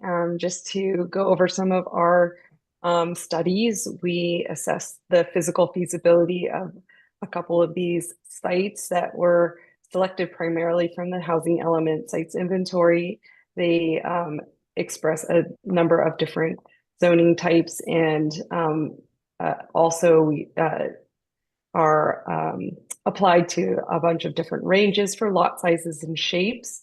And so these are some of the more conservative site tests so that we could really understand how this works for smaller sites. Of course, the larger the site, the better the feasibility. So that's why we started here. And this is just to give you an example from the RM30 zoning district. And here we studied the standards before the 2024, January 2024 updates. And the development standards include building height restrictions, like Jeannie had mentioned before, The floor area ratio does apply, but the limitations are really from the what you see in the dashed line here. They're the height limitations, and the daylight plane, you're never able to really achieve the FAR that is allowed for the site. So while these regulations really aim to balance development in our neighborhoods, the analysis really shows that they constrain the ability to build housing types beyond townhomes. And so we can see 4 units really being resulting from the previous zoning standards or the pre-January 2024 update standards for a 5,000 square foot lot. And then our findings indicate, that under the existing zoning standards, most sites really default to the lower density townhome product. We're not able to get anything bigger than that. So existing, it doesn't really support the development of retail or mixed use buildings or even stacked flats. So it doesn't really help in that capacity. It's critical to, this sort of larger housing type is really critical to increasing our housing supply, and this limitation really needs to be reconsidered so that it can allow a broader range than just townhomes and align with the city's housing goals. So on the next slide, I think just to say this is for Tim to explain a little bit about the financial feasibility that went along with our physical feasibility. So if I can, maybe I'll just interrupt for a quick moment to the council. If you want to hear about the economic feasibility, we can get into that. I think the question originally was some of the massing models and imagery, particularly on El Camino. Would it be helpful to focus another scenario at in the CS zone that Jane had worked up? Yes. Okay, so Jane, if we could go to another scenario on in the CS zone to illustrate the proposed standards. Okay, I'm not totally sure that we have that ready. Jeannie, do you know? Yeah, Okay. I can try to pull up the packet page and speak to that. Okay, thank you. Okay, great. So what you see here are a lot of our studies where we're looking at a comparison between what is existing and proposed for changes. And what we were able to do is really look carefully at the physical boundaries that included building height, setbacks, and any other factors that limit the mass. That includes the daylight plane. And so here we see an example in the CN district, and under the existing zoning, it has retail right now and underground parking. This is the way that you can make it work. However, when studying it for financial feasibility, this is something that would never pencil today. It's just very expensive with the underground parking. So in order to do something much closer to feasibility, it's at-grade parking as much as possible. The retail is retained as live work, and you're able to achieve higher density stacked flats and apartments. And this, just a few adjustments really make a big difference in how much you can how much housing you can achieve on these sites. And it really is made possible by a slight raise of the height limit, modest changes to the setbacks, and allowing open space to be located on upper levels, and then creative use of parking at grade level. So this on this page, the chart shows what is in red, in the red bolded font. You can see what the modified standards are, and you can see how also in our diagram above in the section, you can see how the height limit is raised 10 feet and the daylight plane continues to exist, but starts a little higher. And these are really important to making it possible to achieve the a higher number of units here. So as you look over this, there's quite a few small adjustments that really make a big difference. So I see here that that's a 4-story is that for a 3.5 FAR? Correct. So do we have any examples in the community of anything near a 3.5 FAR that's only 4 stories? Now, I don't have the detail about other projects in the community, but this is quite typical for this type of building. And one of the key changes Story here is that I'm sorry, a 4-story 3.5 FAR is typical? one of Or the, yes, something- one, Go ahead. for a prototypical development like this, that's a stacked flat. One of the key issues here in this example is that the existing standard for site coverage is 50%. And so you can't get that wider building that's taking up more of the site. The proposal here, well, in this scenario at least, what we tested was 100% lot coverage. Now you never get there because you do have some setbacks, but it's a much broader building, and so that's how you can fill out the FAR within the height limit. But I want to make sure this is real. So, for example, we have the Acclaim project at the former Fish Market McDonald's site. John, do you know what's the FAR and the number of stories? That's a 4.0 building under, if they come under the housing focus area, and it goes up to 7 stories. So just a little over 10% greater FAR than what we have here, 10 or 15, and 7 stories. So I'm skeptical of whether these renderings are representative of what we'd really actually be facing. Yeah, well, I think you're not quite answering Councilmember Burt's questions here, which is, are these buildings livable or just feasible by the financial analysis? And when you're talking about having to live in, I mean, and you said, the staff report said a number of architects worked on this. I'm sure you can design something and squeeze it on some lot, but if it's just not livable, then that probably isn't the kind of housing that we want. I don't know why the developer would anyway, because they might not be able to rent it. But that's part of the problem here, is that we're talking about what can you do with the math, and the whole feasibility study is the same thing, I've seen for 10 years, which is it doesn't pencil, and therefore you do height and you do reduced parking and you don't do anything underground and all those things. We already knew that. What we want to know is, can you build something that's going to work, that people want to live in, and that fits well in our town? And I still don't hear you addressing that in the way that he's requesting, because there's some pretty ugly numbers here in terms of what we might get. So I'm not saying they all are. I'm just saying that I think he's just raising a really good point. Yeah, I think, and we don't have a lot of built examples in the city of development that looks like what the market might be building in adjacent communities in Mountain View or Redwood City. So we do look at other examples, and these models that we're showing here, the architects actually created units that are buildable and to code. So making sure that the width of the unit allows for the required amount of light, for example. So these are based on prototypical developments.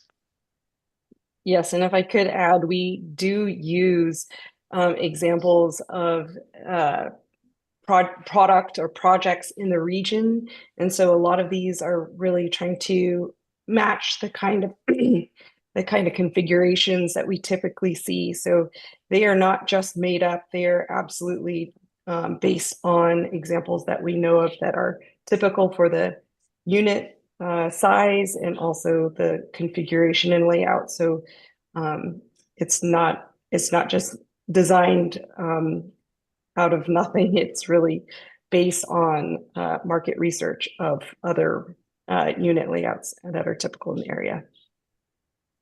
Yeah, and at the same time, just to recognize that it is very different than our base zoning in these commercial districts today, and for the extension into the RM zones, what the FAR is today versus the housing incentive program. And so this is in part why this process has taken longer to go through reviews by the Planning and Transportation Commission and the Architecture Review Board, along with the studies from our designers, architects, and financial analysis to look at the sites and do a practical analysis to what our existing zoning allows today and the likelihood of that being redeveloped for housing. And then what does it take to actually build housing? And as you saw in some of these examples, the levers that we adjust do result in some significant changes, whether it's lot coverage or floor area, the 0.6 to 3.5. I mean, these are big changes.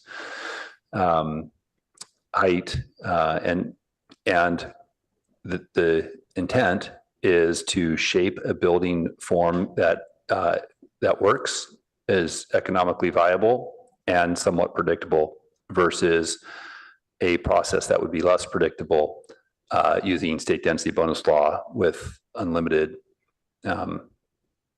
waivers and incentives for standards that are in place today.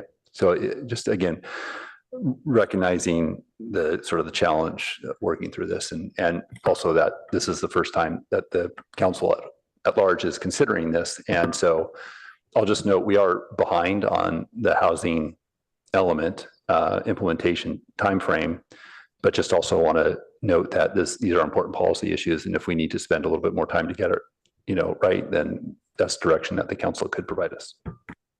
Councilmember Stone. Oh, sorry, Councilmember Liu. I'll just make a quick comment while we're on this point, and then I can come back with more comments. The affordable teacher housing project that we recently approved was seemingly 4.4 FAR at 6 stories. So that's not 4 stories at 3.5 FAR. It's of course different. It's on El Camino. It's 100% affordable or moderate. So I think in some sense it's qualitatively different than what some of what we might want in certain HIP zones. But I wouldn't consider that teacher housing project or that educator housing project to be unlivable or unreasonable in that context. So I think keeping that in mind, yes, there could be nuances here, but I would actually like to see, for example, the AHIP encourage or allow more projects like that teacher housing project to actually exist. Councilmember Stone. Thank you, Mr. Mayor. For me, just I guess a real basic but important question: are the proposed standards here for the revised FAR and other incentives necessary in order for us to be able to meet our housing element targets at our identified opportunity sites?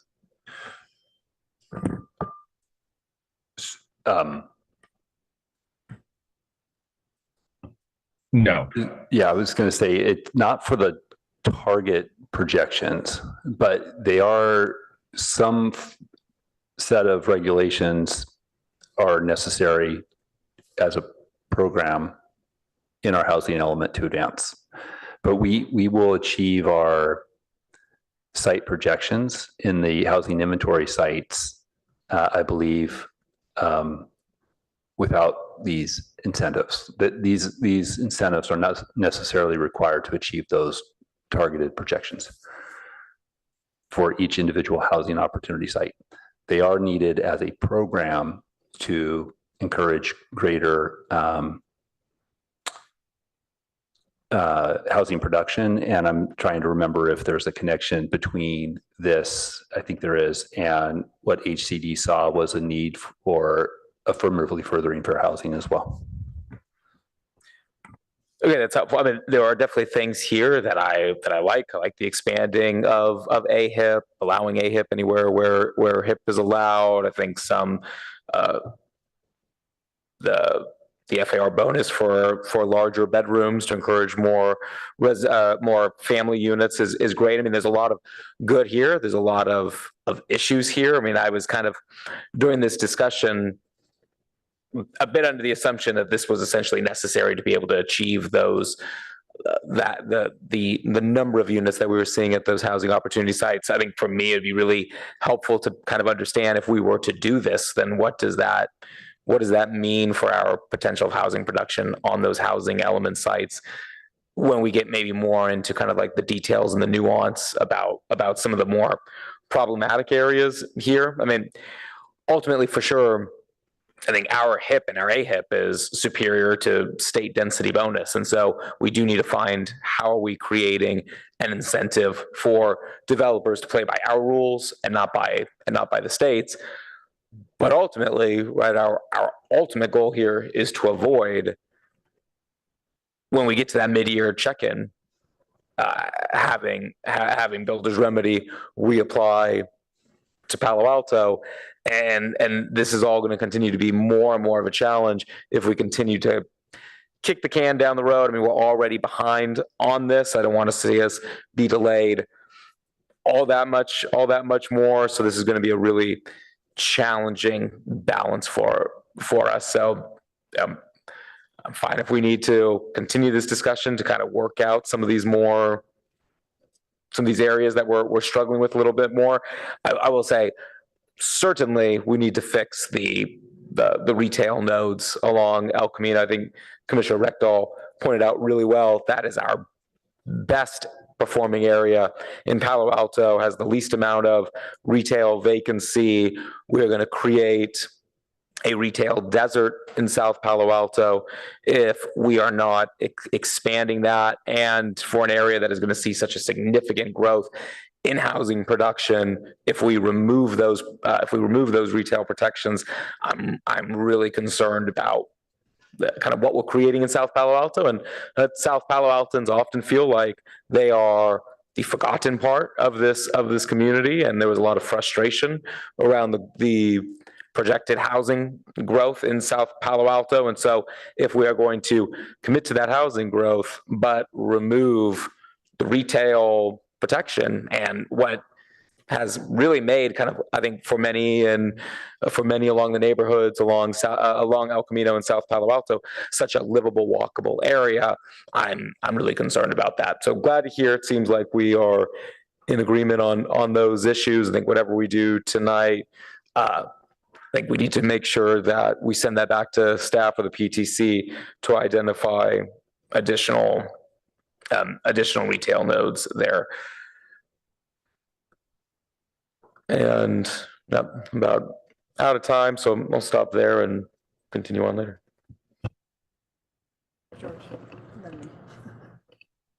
Councilmember Liu. Thank you. I had a couple of questions just to clarify the baseline for state density bonus. So does state density bonus allow waiving of retail preservation requirements? And for that matter, also, are auto dealerships considered retail or retail-like? So on the first question, density bonus would allow retail requirements to be, I would consider them to require a concession, but they could be, you could use a density bonus concession to get out of them.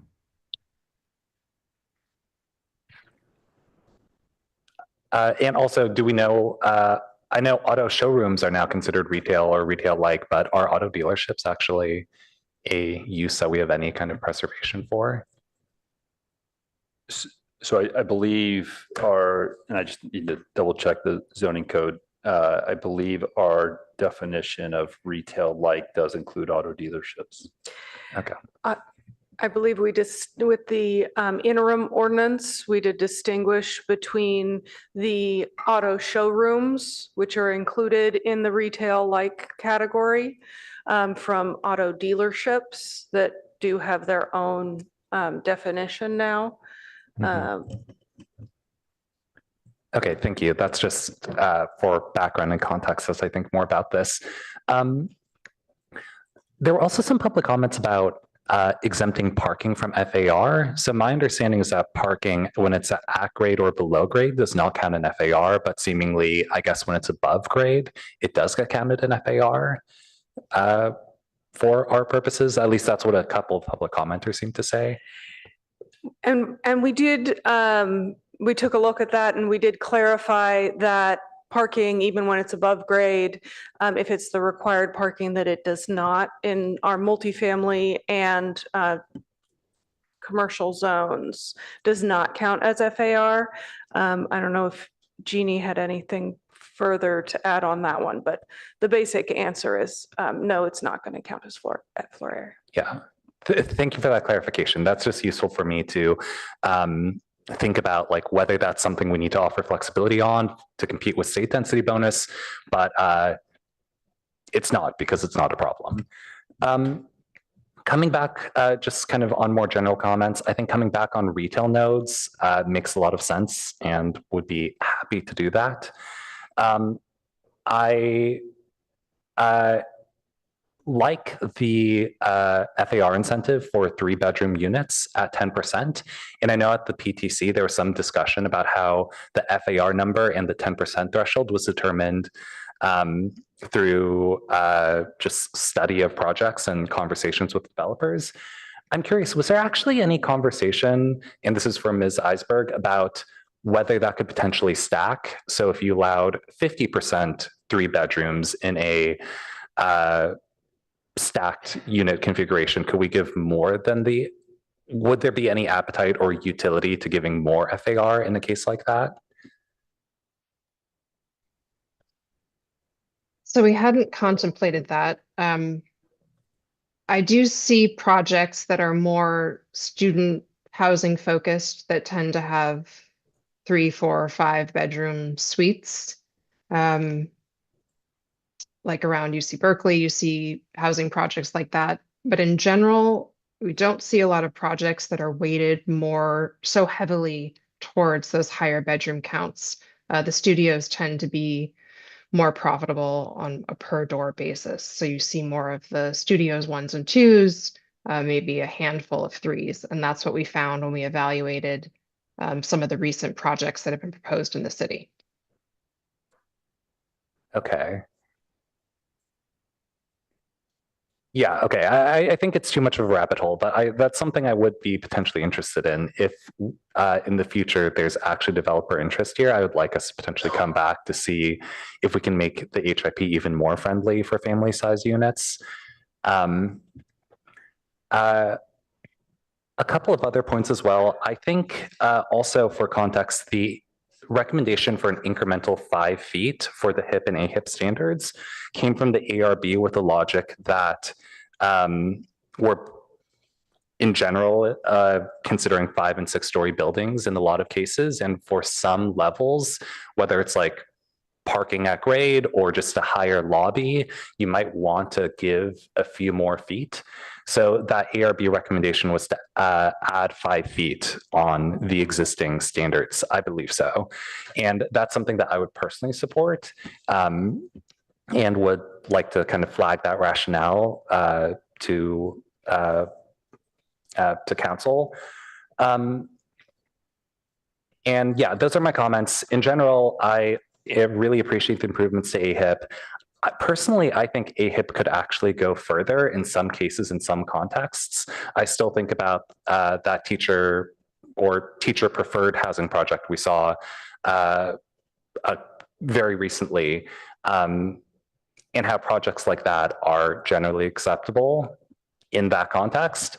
And I would love to see projects like that actually be covered under a more streamlined zoning process. I believe that project had something of like a 5-year timeline, if you count all the behind the scenes conversations, at least that's what the developer said, in a couple of years actually in front of commissions and in front of council. So if there's appetite to make the AHIP more aggressive, that's also something I'd be interested in. And those are my comments. Vice Mayor.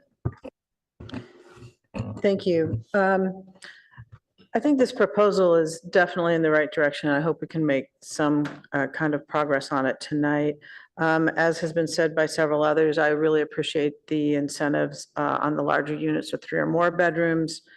I remember when I first learned about RENA standards, I thought that the algorithm for calculating dwelling units ought to at least include bedroom doors to some degree, and because we need to accommodate families of all shapes and sizes. So I appreciate the density and FAR bonuses that help us do that here.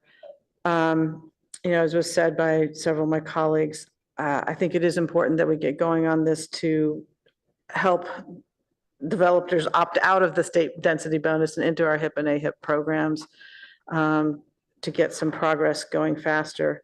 And as others had said, and I think our PTC chair, Doria, had suggested, I'm okay if we want to carve out the retail piece tonight and continue that discussion to make sure we get it right. I think we can do it in a way that would amend the HIP AHIP, assuming that I think that's the confirmation we got from council, to make sure we get that piece right.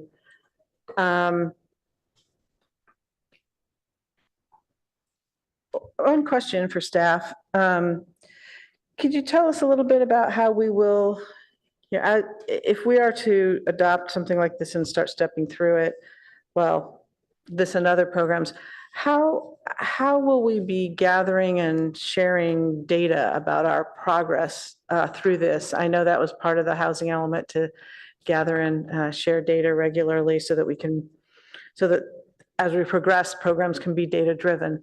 So can you tell us a little bit about how we will learn as we go and feed that back into our, perhaps tweaking this? Yeah, great. Thank you, Vice Mayor. So we don't need, as was requested, an annual report. We actually have a couple of areas where we'll be reporting back to the council anyways. One is a part of the housing element.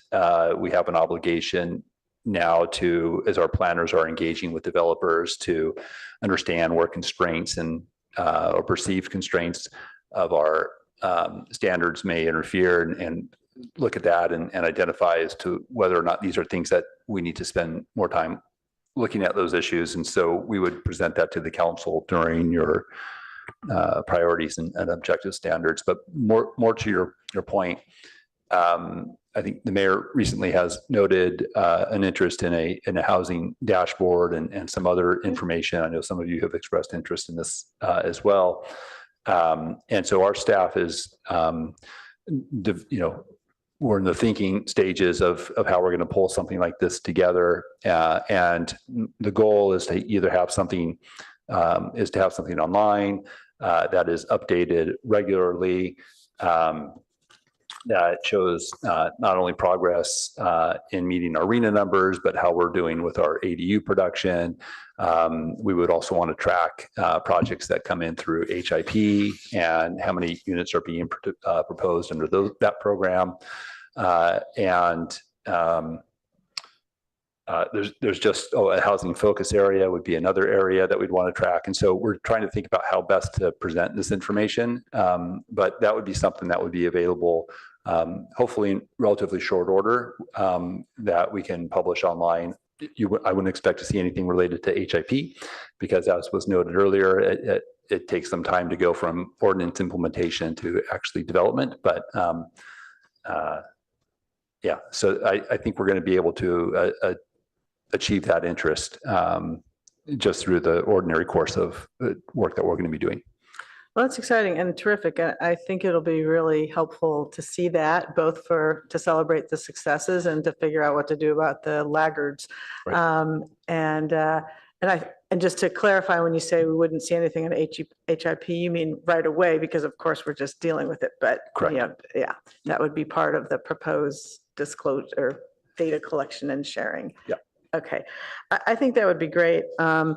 Because some of these things that PTC and ARB were looking at to amp this up, and some of the things the community says, I'm interested in, especially if we still aren't getting the results we hope. One, if you could just think a little bit about out loud, was this question of I think it's on slide 17 where it shows the base zoning for housing element opportunity sites and non-opportunity sites with the HIP incentive boosting. And one of the questions was, why separate them? Why not have the set on the right apply to the ones next door that we didn't happen to think would be opportunity sites? So if we were wrong, and they are, especially with these incentives, why distinguish? And I would think perhaps it wouldn't even be such a huge addition because there's a reason they weren't included in the first place. So can you think out loud about why to keep that distinction, or why not?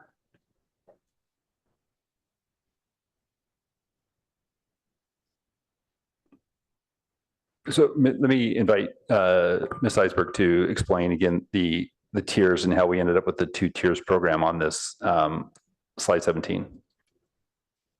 Sure. So the 2 tiers really came about because of the housing element. But you're right. The other options that the city could consider a more citywide rezoning. And we did talk to the Planning Commission a little bit about that idea. They said if we were going to pursue that idea of more of a citywide rezoning, that's something that we'd want to study more. And that's just not what the housing element studied.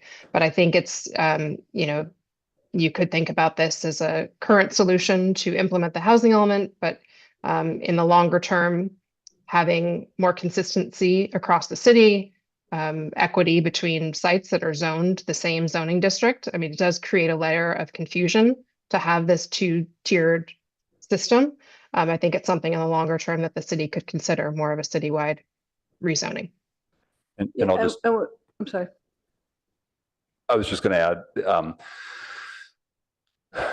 this is part of our interest in also, so yes, to everything that Jeannie had noted. And we do think that there's, an opportunity to revamp the base zoning when we look at comprehensively updating the zoning code. I will note for this particular effort, there's an environmental component as well. And the ordinance that's before you tonight comes under that umbrella of the housing element addendum that was prepared. And so to go beyond that would require some additional environmental review this evening. At least to go beyond it this evening would require environmental review under CEQA. Okay, I hear you. And so that would preclude it, but I want to make sure we're talking about the same thing. So when you say citywide, I mean, what I'm referring to are the HIP and the new HIP zone. So in the same zones, the zone's already identified. Is that what you mean when you say citywide? So it wouldn't be going beyond that. Citywide is probably not a proper way to describe that, but within the one zone, you have one set of standards. And then for housing opportunity sites, you have a plus version of that. Okay, yeah, so your answer applies to within the same zones, just the housing opportunity site or not? Okay, all right, thank you. So I guess I would just, bottom line, I like seeing the tune-up of the HIP to get the results we want, and I would encourage us if we, get the dashboard and all of that, and we're not, that we take a look at things like those additional, the non-opportunity sites within the same zoning districts. All right, thank you. Mayor, can I come back to a question that was asked earlier? Yes. Okay, and then maybe a comment on the retail node piece that's come up a couple of times. Actually, Councilmember Liu, the auto dealership is not a part of the retail-like definition anymore. I think it was at the inception, but has been removed over the intervening years. We do have showrooms, though, which was, as noted earlier. And then with respect to the retail nodes, again, just noting that this is something that the council could decide if you're, clearly there's an interest in wanting to discuss this further. We've noted that the Planning and Transportation Commission also wanted to discuss this.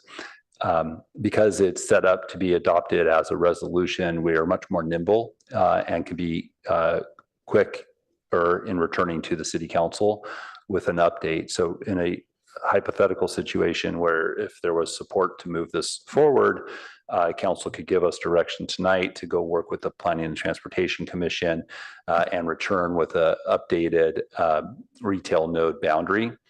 And we think that we could probably do that within the next 2 to 3 months. And so there wouldn't be much of a lag time between implementation, because in addition, after the second reading, there's the whole 30 days before implementation. So we believe that we can come back relatively quickly on that.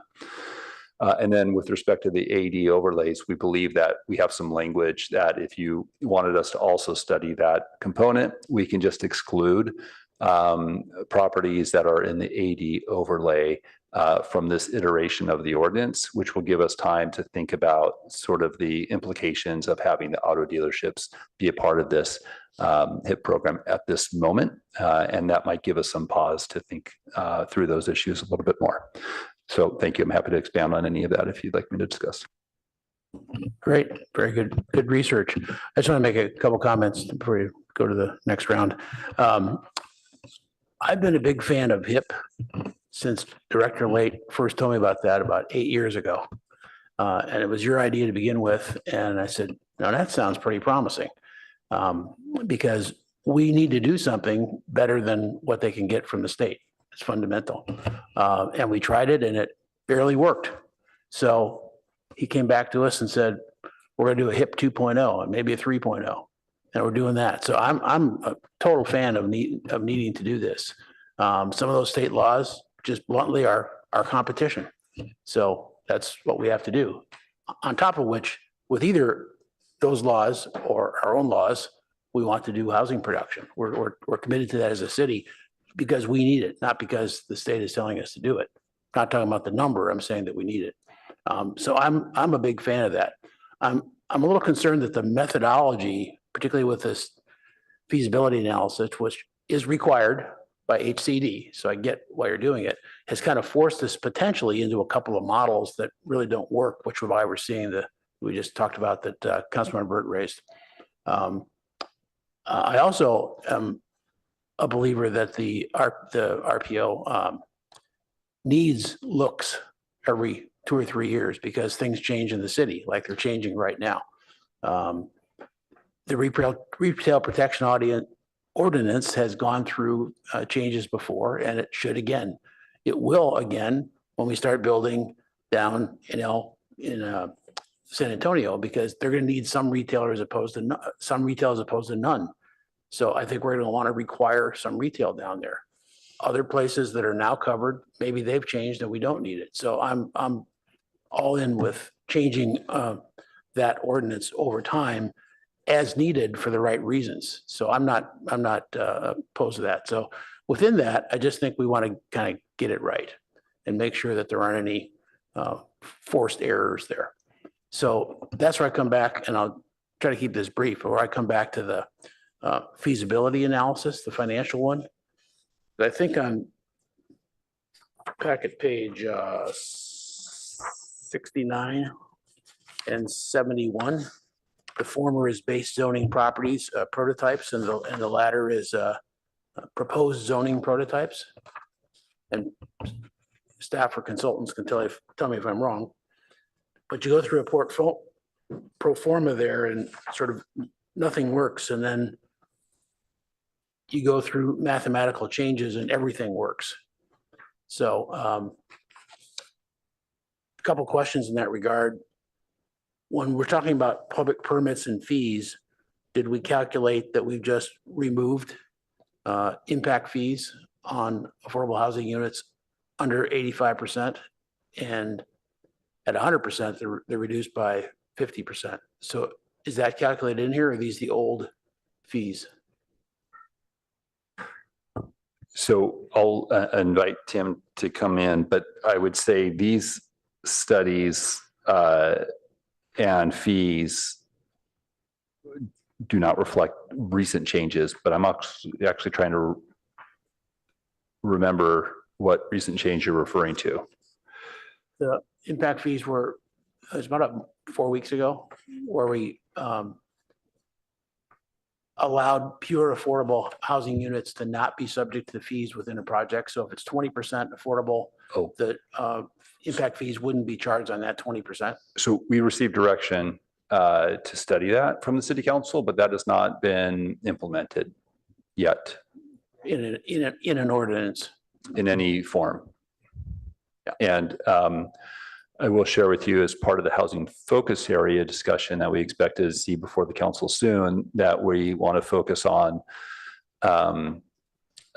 we're bringing that forward on the housing focus area, but for the broader citywide discussion, we want to fold that into the nexus and feasibility studies, which is going to take another year to work on. Okay. And then the other thing that generally is not in these prototypes is the appreciation in real estate values. Because that's not a prototype thing, it's more of a balance sheet thing. But so I'm only raising that to just say that, and then the 12% profit, which is, I guess, the preferred profit, and that's perfectly fine if that's, you know, what developers need. But these are all pro formas, and they're sort of, since they on one page none of them work, and on the next page every one of them work. I'm just wondering if we went too far to try to get every one of them work, and maybe we're getting some unintended consequences. So the feasibility analysis, as I mentioned before, always gets us to the same place, which is if we need more height because you're trying to use more of the building for rentals. It's quite simple. So again, we had to do it, but I don't find this particularly helpful to figuring out exactly what we need to do. I don't know if you want a response to that or if it was more of a comment. If you like, go ahead. Well, only to say there was a lot of time spent going between the economic feasibility studies and the different levers or variables that we might modify on the prototype analyses. And we sort of massaged both of those to get ourselves to a place where we thought it met the standards. Good. For time, we did not include the presentation about the feasibility study, but I know we have our consultant on board who's presented to the Planning and Transportation Commission. And if the council thought that would be helpful, we could walk through some of the assumptions that were made on that feasibility study, if it's helpful to you. Well, that's good. I'm glad it was as iterative as you're mentioning. That's good to hear. Thank you. I think Councilmember Burt. Yeah, I wanted to understand with what Director Late was suggesting on that we'd be able to come back on the expanding the retail nodes.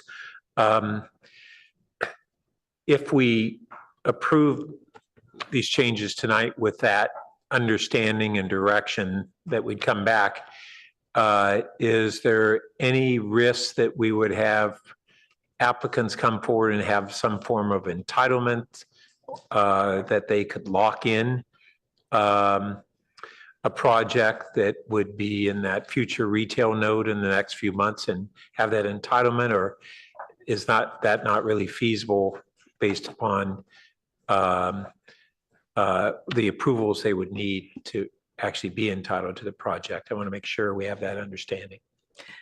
I can start by providing that the one particular area that has been identified tonight that's of concern is those auto dealerships, and that could be part of your decision on this ordinance right now, that area could be excluded from having the HIP applicable to it. So that already could be in place without any risk. The further discussion with Planning and Transportation Commission and then bringing you a revised resolution for the map. As we said, we think we could do that pretty quickly. There may be a month window in there that could make something available, but well, limited. I mean, they could apply for a project, but if then we came back and long before they got full approvals, we established that as that location as part of an expanded retail node, do we risk that they would be able to undermine that action? So I'll add something and then Albert can join in. But so yes to everything that Jennifer had said. And I think it would be highly unlikely that somebody would have a housing project ready to go and file and be deemed complete before we would come back to the council. Well, and is being deemed complete, giving them entitlement? So no, no, but it's sometimes a threshold that we use that the council could use for determining when a project needs to comply with the ordinance. So this is where I'd like to invite Mr. Yang to expand. How could we then safeguard the action tonight if adopted so that the retail, potentially modifications to the retail nodes can be subject to any future application that's filed? Yeah, so I guess I would just clarify that because we have SB 330 preliminary applications these days, someone could file a pre-application and that could lock in, the rules at the date that their pre-application is complete. But as Director Late mentioned, it's very unlikely. It still does take time to put together a preliminary application that meets all the requirements of state law. So if someone hasn't already been contemplating it, it's unlikely that even that would come in. As far as what we can do, I would just echo what Assistant Director Armour mentioned is, the council can provide that direction on the auto dealerships tonight. And then the staff will just need to work as quickly as possible to return with further consideration of the nodes.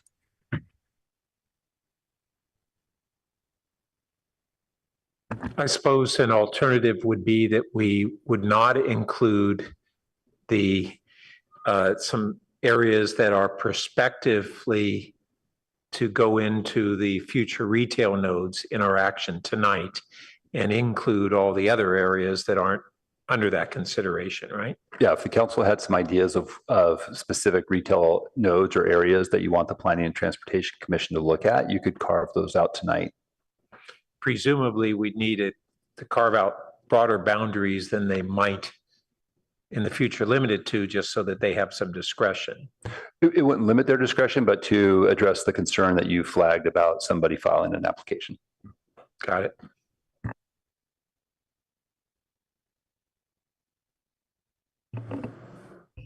That seems hard to do tonight. Come up with suitable description of where the nodes would be unless we said, along El Camino, and then we're not making much progress on that, so. Yeah, I don't disagree with you on that. I would say if there was some, we heard about the auto dealer overlay as a very clear and distinct area. Yeah. And I guess if there was some other known intersections or parts of El Camino that were, I would say, come to the front of your collective mind on this, those would be the ones to identify as opposed to going through an exercise to sort of hash out specifically where that might be. Yeah, so to summarize for all of us where we are, and this is a straw man to be pointed at, approving the amazing work that you've done on this, which is a really heavy lift and getting us to where we need to be, can happen tonight with the two distinctions that we want to take a look at adding retail nodes ASAP via PTC, and that we want to carve out the auto dealerships on that side of that corner as must be maintained. And I think that gets us there. Does that work? I think it sounds like it works legally and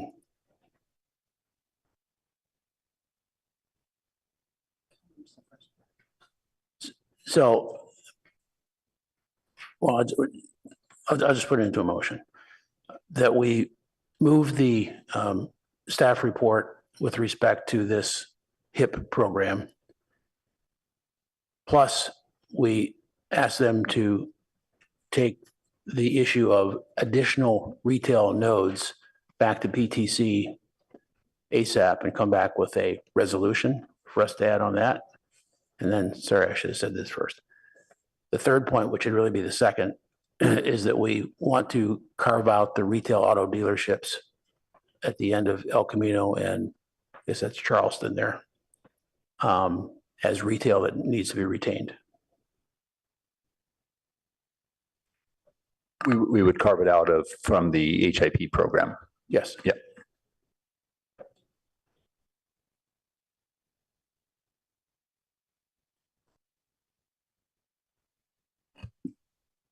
So, but for the nodes, would you just say that everything on El Camino for now is a node and then we can trim it down as opposed to trimming it up? Well, and I had my line on to say, I think that what has been raised is South El Camino, specifically from Page Mill to Kirtner. That's what I want to. Could we just keep it south of Page Mill? Yeah, it's definitely south of Page Mill. Yeah.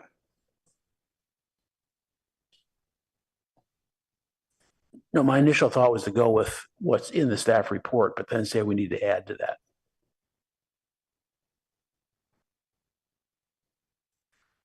Well, but then do we have to worry about being submarined? Yeah, Right. a little bit, but staff has already explained that, and I think it's a slight But problem. if the purpose is for us to get the hip going, this doesn't slow down the hip. All we're doing is we're just changing the map down the road. Right. Right. So So I would think you'd want to be as expansive as you can on that map. If a month later, we're going to be trimming it down. Well, I would, but I'm saying I don't think we either have to go everywhere or go with the map that's there because we can't create any other alternative tonight. Yeah, I would say everything from Page Mill down to Charleston. We're down to the city limit and then let PTC trim it up in the next couple of weeks. Happy to accept that. Okay. It's okay with staff? Sure. Oh. Yeah.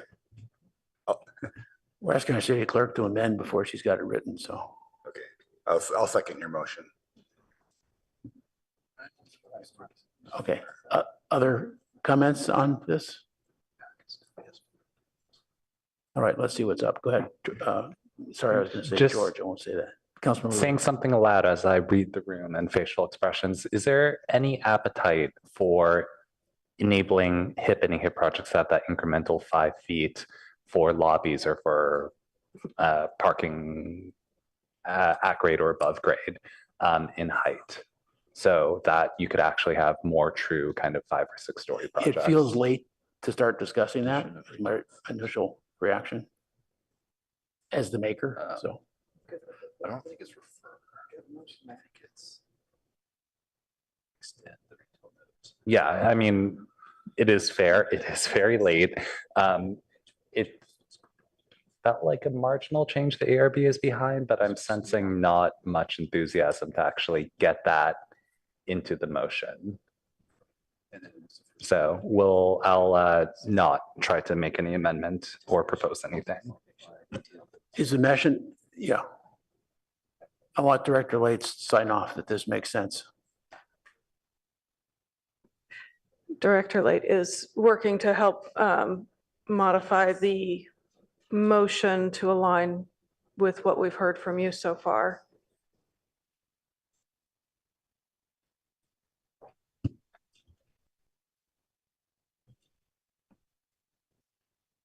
And I believe our understanding is that it would be referring consideration of additional retail nodes to Planning and Transportation Commission, but that the Page Mill to Charleston was actually part of the second bullet. So we will work on that language and have it for you shortly.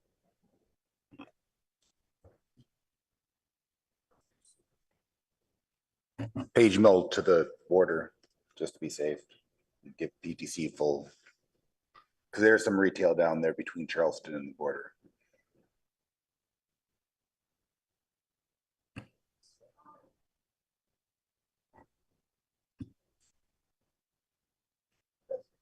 Yeah, we need El Camino on that first bullet.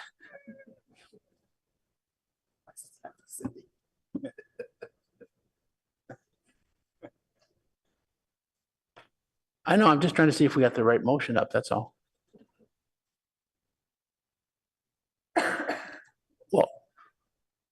Is the second bullet all right for your? Okay, Councilmember.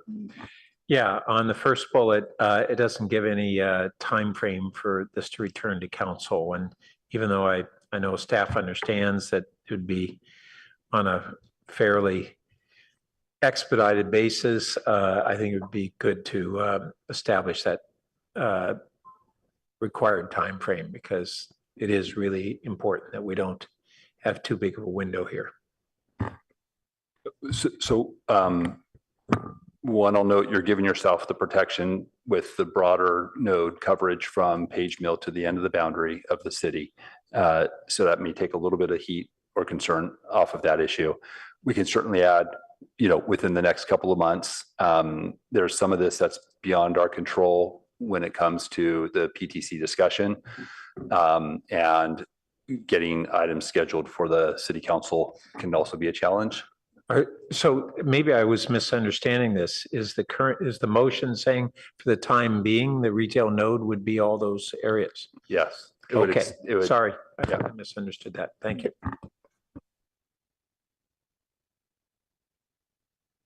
Any other questions, comments? Okay, let's have a roll call vote. Thank you. Councilmember Rectal, Yes. Councilmember Lithcott Haynes, Councilmember Stone, Yes. Vice Mayor Vinker, Yes. Councilmember Lou, Yes. Mayor Lowing, Yes. Councilmember Burt. Yes. Motion carries. Thank you. And I really want to underscore how appreciative we all are for that work. I know the heavy lifting you put into that, and it's what we need to do. So really appreciate it in spite of our pointed questions on some items. So thanks very much. We stand adjourned.